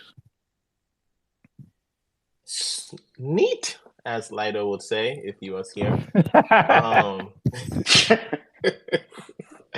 Well, that was great. This was a great conversation. I think BlockJock alluded to it. Lido is in Kenya. We have a developer mentorship situation going down there. Awesome. Right now, the growth of that mentorship is sort of attached to my expertise. So there's a pretty the runway isn't too far, but I would love to scale that in the future and partners with other. I think mentorship is a lost art, like the apprenticeship type things. There's one thing to have head knowledge of something, but like being able to actually do the thing, is a whole different thing, right? 100%. Yeah. So and I also think it's our confidence, right? Well, yeah, there's that too. That's a big one, confidence. Yeah. Yeah. So that's why we don't have the answers. Like I said, everything's an experiment, but I'm kind of riffing with the idea that, look, what if you actually have real projects where you get people on and then you have somebody who's experienced, who's kind of the lead on that, but they're actually compensated for some time where they're basically not hand holding, but they're, partnering with this very junior person. So the junior person knows that they can absolutely bottom out. Like, it's not like a huge, hundreds of thousands dollar deal is going to collapse because I didn't, find the answer on Google, on the one hand. But on the other hand, they're actually learning on a real project which has real value. And I think there's some balance in that. If the person who's doing the mentoring, it's part of the structure. They're either getting compensated for it, or it's just what Drazel does. That's just how we work here. Like, a certain percentage of the time, you're doing this partnered with a junior person, and you're training them up. And I'm hoping if we can find the experiment which works, we can make a model which other people also do, and then there's that exponential growth of adoption in all these different regions of the world, which deserve basically the blockchain solutions that we're all passionate about. Yeah, 100%. The way we do it is aided a lot by Project Catalyst, so everybody's getting compensated, and we're building open source products. So we're working on real stuff that people are going to use, which is neat, right? Because then they get that pride in their work, they're getting paid for it, right? And sometimes I decide if I want to help right away or make them struggle a little bit, because suffering is part of the developer. I can second that. I can second that. It's part of what makes a developer. So I've dreamt of semicolons. I've dreamt of semicolons. Oh man. If anybody's wondering, this is Z on a regular basis. This is his energy level, and this is how he operates, and I absolutely love it. So you're going to get this on a regular basis. Great. Well, I think that brings the conversation to a close here. Any did we already do takeaways, call to action? We did, and we've covered it. I attempt to do my best Lido impression during that time. Absolutely. And Z has been very as forthcoming as he can be. I have inside information on certain things, of course, because I'm privy to it. But at the same time, there are quite a few things coming up that are going to be extraordinary. And, we're not going anywhere. Freeloaders isn't going anywhere. Drazel isn't going anywhere. We're going to continue to keep working. So, yep. Thanks, Lido. Appreciate your. What if Santo dies tomorrow? What will happen to Freeloader? We're still there. Answer that. Sometimes happen at times. Why are you calling for people to die today, God, Brido? You're so Well, dark. this is my very first time. What do you mean? What happens to No, Lido you told our Nation? guest. I think I started this because I said I was sick today and I started coughing. It's like in the movie, if the person starts coughing, they're finished, right? Like, Oh my God. The worst thing that can happen, Chris could get hit on his 3-wheeled bicycle that he. Hey, when I That'd be about it. when I used to consult, that's actually happened to me. I always had a beer truck protocol. I literally call it the Darlington gets hit by beer truck protocol. Give this to a developer, and they will know exactly what to do. Guys, So I just want to say that that's a very normal question in tech, right? We call it literally a bus factor. Yep, right? Like the bus factor means if you get hit by bus, what the fuck do you do? Is there somebody else who's now everything keeps humming along? There's other people, or does your operation stop? So, as morbid as it may sound, it's a good question, in my opinion. We do have other drivers of the bus, and they are currently very capable. So, from that regard, so we're fine.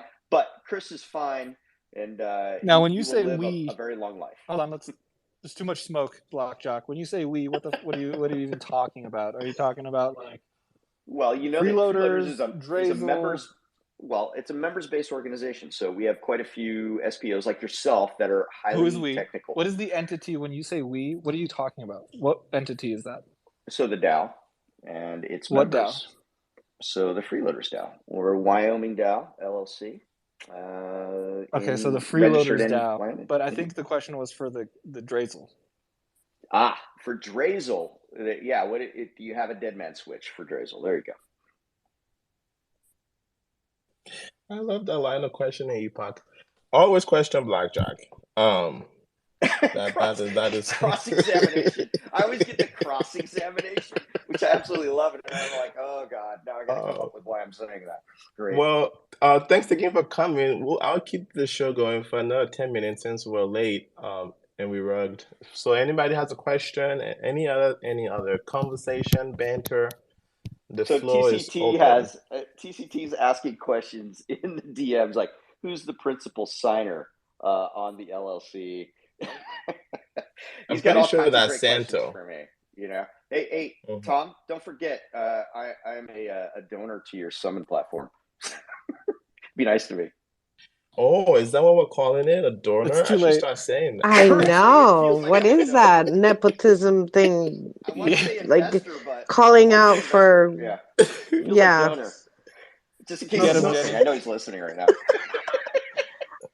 BlockJock and his legacy mind. You're trying to bring all this. I know. Every time he sneaks in and she's like, "Hey, I'm 57. You guys aren't thinking about that in your 30s. I get it. No. When you're Honestly, 57, you think about that stuff. Come on. Wait. No. I'm with BlockJock on this one, right? Because Summon platform tries to tell us in so many ways that it is not an investment, right? When we bought those tokens, that we were not investing, it was a governance token. So I spent a lot of ADA on this token, like an entire Catalyst paycheck, let's put it that way. So it really is a donation.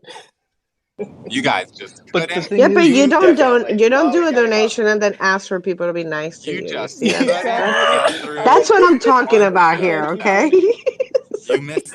That's true, You missed me, and you had to see me today. Yes, we did. Of course. Well, yeah, absolutely. BlockJock, do you like call the hospital that you donated to and be like, "Excuse me, I'm a donor. You need to open up a room for me immediately, and no, I will not pay the price for the emergency room." If you knew me, I am a bit spoiled, and I do require special attention. It's just the way I've been my whole life. So, yeah, and I might. And in your defense, BlockJock, I actually came up to correct Lido, not you.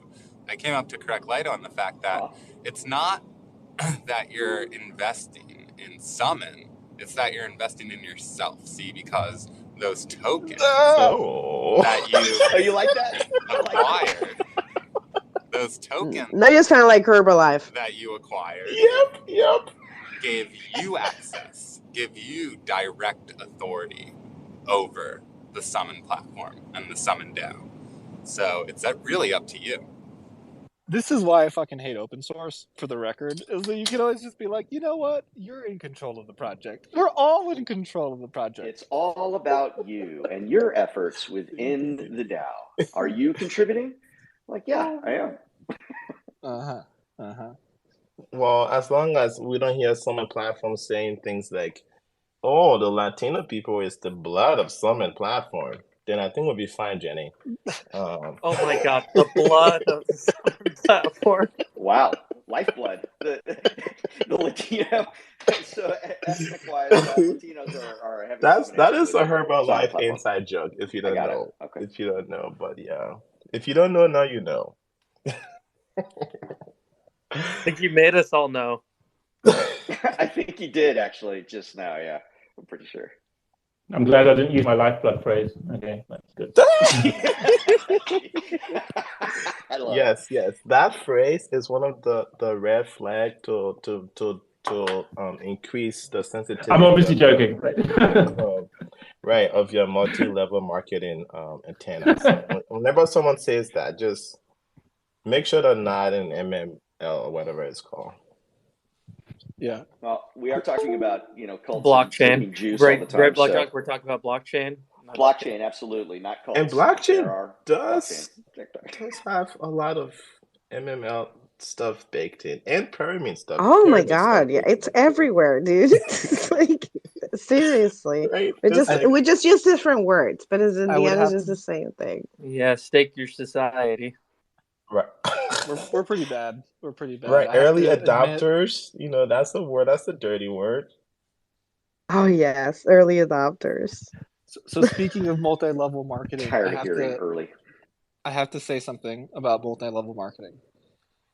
I'm a Genius Yield ambassador, and they will be coming on the show December 14th.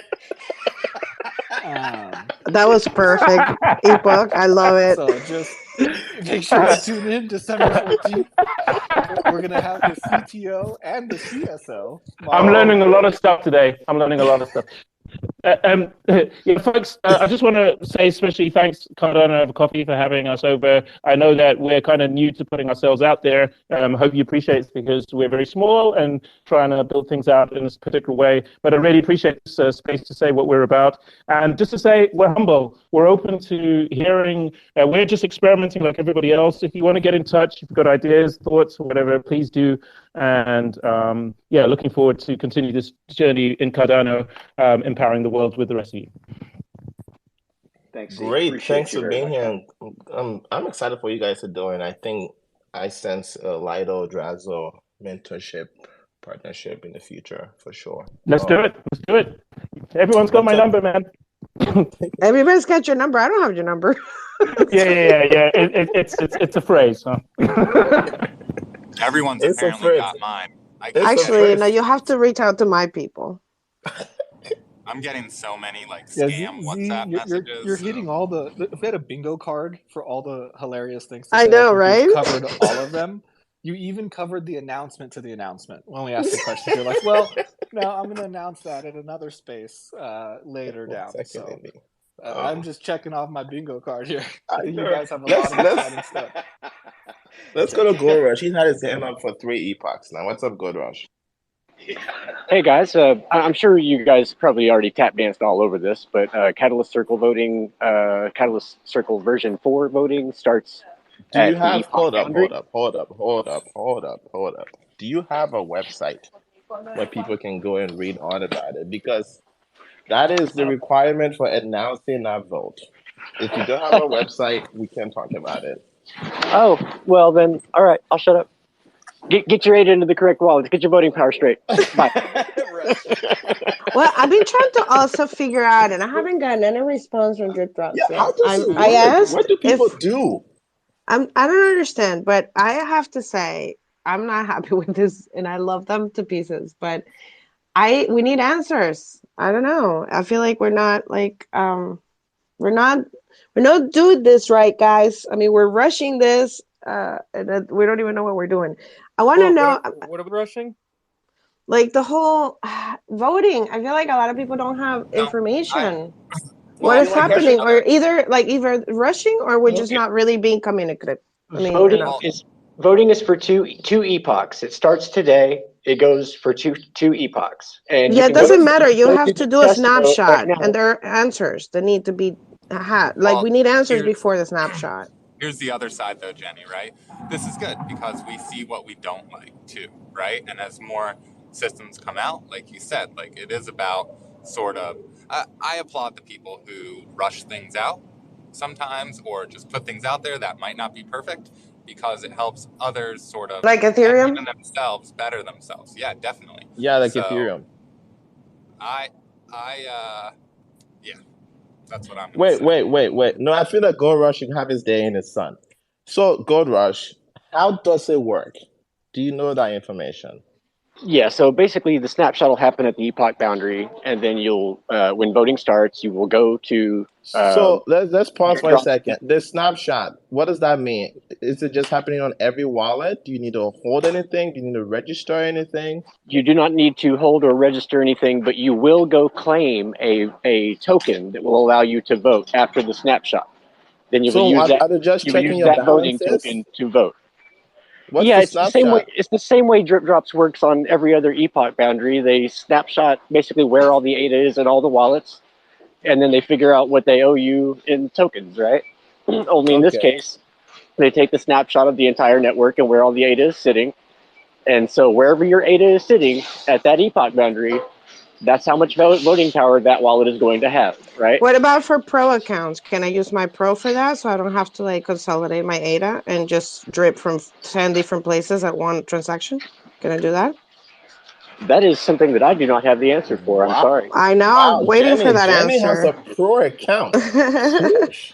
How many people got a pro account? I know I don't. I don't have a pro account. I don't even know what a pro account is. Something tells me that the pro account is probably going to be irrelevant in this situation. I would imagine. Well, But no, because maybe if you not. have on my ADA in 10 different wallets, I don't have to consolidate them in one. And I can just like get my 10 tokens and vote for Yeah, and if we're with using the my whole DripDrop ADA power. platform, right, they should be able to, I don't know, I guess we'll find out. Like, I need to know if I need to spend the next hours grabbing all my wallets and moving all my ADA into one place, or going and dripping from all these different places. You see what I mean? Like, Right, and keep in mind that, you know, if you're one of those people who keep separate wallets for tax purposes, you might end up screwing up. You might make it really hard for your accountant. I don't know if you start moving all your ADA around. So you know, that was a recommendation that I made just to simplify your voting. You know, just to kind of get your voting power all in one spot, so you don't have to go vote 50 times if you have 50 wallets. But ultimately, yeah, if you do have 50 wallets, you do want to go vote 50 times. You want to maximize that voting power. So yeah, but if you have want, a pro account, all you gotta do is do it 5 times. You see? So that's a big answer that I need before the snapshot. If anybody can, like, I'm gonna pin up the thing at the top and see if you guys can help me get their attention, because this is What is a important. pro account, Jenny? Jenny, what is a pro? Basically, you don't. If you have multiple wallets, you can up to 10 wallets. You can just drip from one transaction, as opposed to having to go to each one of them and do it.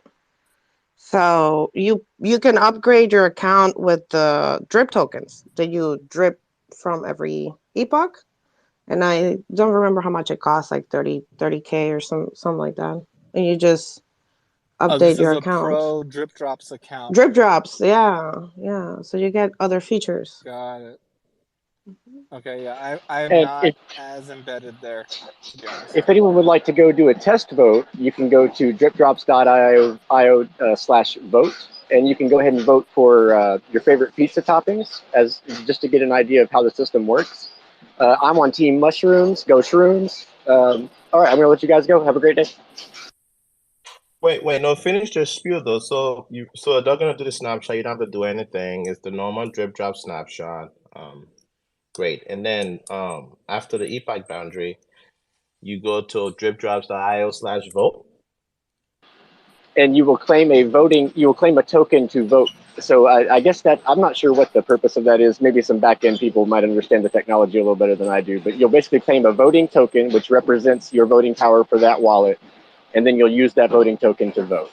Now, when you do go vote, your vote is going to be split up between, I guess 100. I guess, and I may be misstating this, but your first slot is 100% of your voting power. Second slot is 80% of your voting power, and it goes down 20% for each of the 5 candidates, so that your 5th candidate that you elect or nominate will have 20% of your voting power. So that's their version of ranked choice voting, right? It's not what we would consider classical ranked choice voting, but I guess that's what they were able to put together. And so just keep that in mind when you're voting, that your first choice should be your favorite, and your 5th choice should be the least favorite of your favorites, I guess. Is this when TCT show his nomination now? Well, you shouldn't. So if you don't like the candidate, you shouldn't vote for them at all, is what I would say. And no, I'm actually not. Yeah, I would love your vote, but I'm not voting myself. And so please vote for me, Thomas DiMatteo. Wait. You telling me you're not using the Summon platform Stake Pool to vote? I'm not. It's too cumbersome for me. But I'll just It's vote for too myself. cumbersome for you. How are we supposed to vote if you can vote? I mean, I'll go vote for myself if you really want, but well, yeah, obviously you gotta vote for yourself, TCT. Yeah, what's up with people thinking they don't have to vote for if themselves? I'm being honest here, I would probably vote for you, Hosky, and Quasar.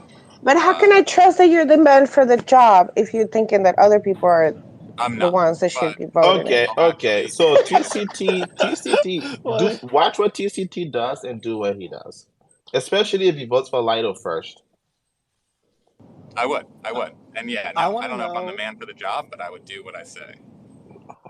I want to know what kind of kickbacks Cardano over coffee is going to get if I vote for Lido. And same goes for Hosky. That's a great question. Where's the kickback? I want to know that. Isn't that Hosky already giving Cardano over coffee a kickback? They've chosen 2 of our pools to be in the rug pools. I know that we're going to hear BlockJock saying, like, I voted for you, so you got to be nice to me. well, here's the thing, Epoch. That does not sound like me at all. Come on. Damn it. Oh my gosh, he's totally done that because he delegates to me. He's done that before. I totally didn't pick up on it. But he's totally giving me that line. Epoch, here's a Lido Nation kickback. We could build the Cardano over coffee website if you guys vote for us. Well, there's that. Oh, how does that work? Hero, do you hear it? Hero, we're voting for Lido, and in exchange, he builds us the website that we were talking about literally this morning. Well, I have to say, I'm not too sure. I'm not too bullish on that because I'm here looking at Hero's ad, and it's all covered by information that's already on the ad. Can we take that off, please? Yes, you guys have control of that. Hero put that there. I didn't put that there. Hero did. He asked you to remove it. But he can remove it. He put it there. Okay, and why can't I click on the ad? Why do I have to click on the tiny little word in the top that says, here is Stake Pool? Why can't I just click on the actual picture and take me there? That is a great feedback. I'll get that to the dev team.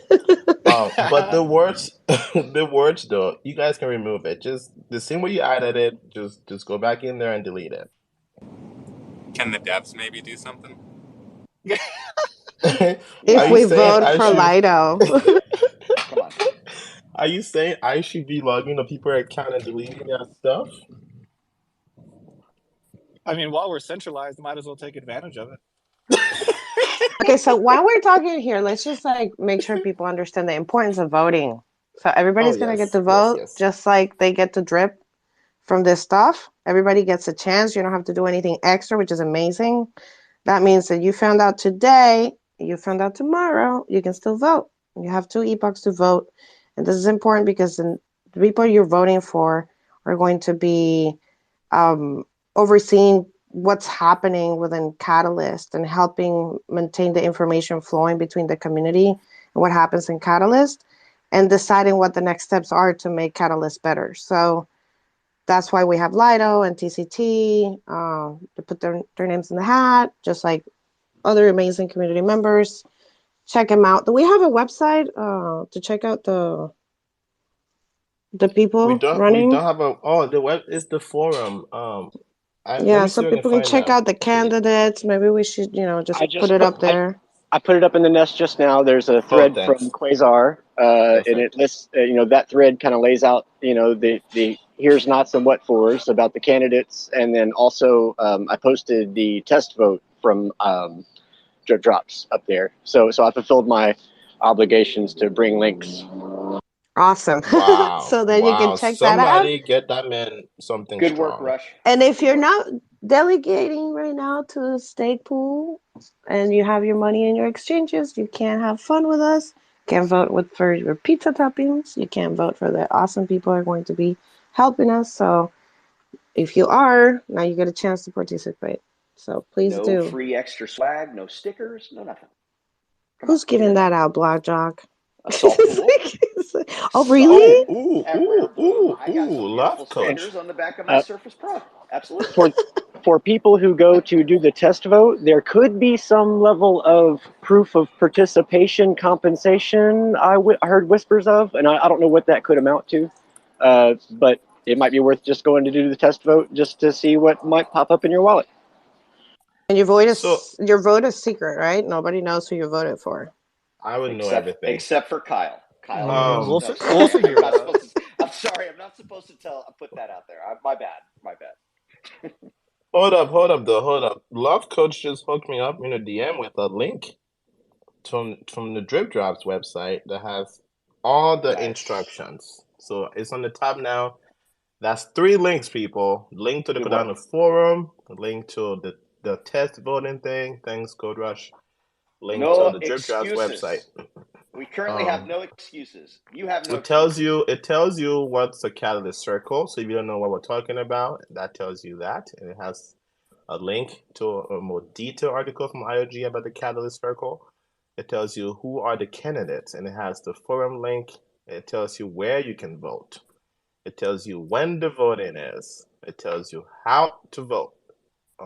And then there is a little video about ranked choice voting and how that works. It tells you how to abstain and tells you how to vote manually if you're on Daedalus and do not want to connect your wallet to a hot wallet. And then it has a little conclusion. That is a slight chill and awesome. Go read it. The vote will run for 10 days. Okay, so that and the list of candidates are both there, right? Okay, yes, cool. Yes. It has all the things you need to know to participate. We're gonna go ahead and end the space here. I've got this fiat thing to do. You've been listening to Cardano over coffee. We are here Monday through Friday from 2:30 p.m. UTC for 2 hours ish. We typically have 2 guests, 25 minutes each ish. If you would like to come be a guest, I don't think we have a guest tomorrow. So if nobody I thought it was Epoch and This Lido. is your our Lido guest Minute tomorrow. with Isn't that what I Darlington read? Kofa, episode 3. Maybe they just he will put in the thing that there wasn't. Oh, in the chat. I don't know. I thought you said unless you take it first, and then Epoch also said that he'll be here. Yeah, we're volunteer. I mean, we're happy. It's been a while since we talked about our stuff, but if there's other people who have projects that are ready to go and your pitch is ready, do reach out because we can definitely make time, right? I'd rather. Yeah, that's what I was gonna say. So you gonna interview yourselves? Click on the PFP. Look up to the link tree. There's a link to the calendar to get on there. If you don't sign up, you will be hearing from Lido Nation and Epoch. So that's the ultimatum. Please sign up. Por favor. And we'll see you tomorrow with the Wednesday crew. Yes, tomorrow is the Wednesday crew. And also, if you haven't done the Epoch's End quiz, the every Epoch quiz yet, you still got a few more hours. Is one question. It was pinned earlier, but it's on lightdonation.com. I'll see if I can pin it quickly. Go do it, giving away a bunch of Hashki, and then you can stack your rewards. So when the Epoch roll over, there will be a new quiz. So BlockJock, you can try again. Anybody else who's gotten it correct could do it again and then add additional rewards. What is the answer? Hey, he will remove the thing. He what removed the answer thing, rhyme Jenny. With? That's what I want to know. And Jenny, What do I get for retweeting the link up at the top that Lido just put? Can I get something? What are you talking about? What do you want stuff? BlockJock, you're just like I feel like you were born in this new generation. Like, what's there for me? I want. I was raised in the 80s. I'm sorry. Everything was free back then. I'm going to end this space right here. This seems like a great place to end. See you guys tomorrow. Love you guys. See you later. I can't even tell the difference between Jenny's impression and BlockJock's real voice. Oh, God.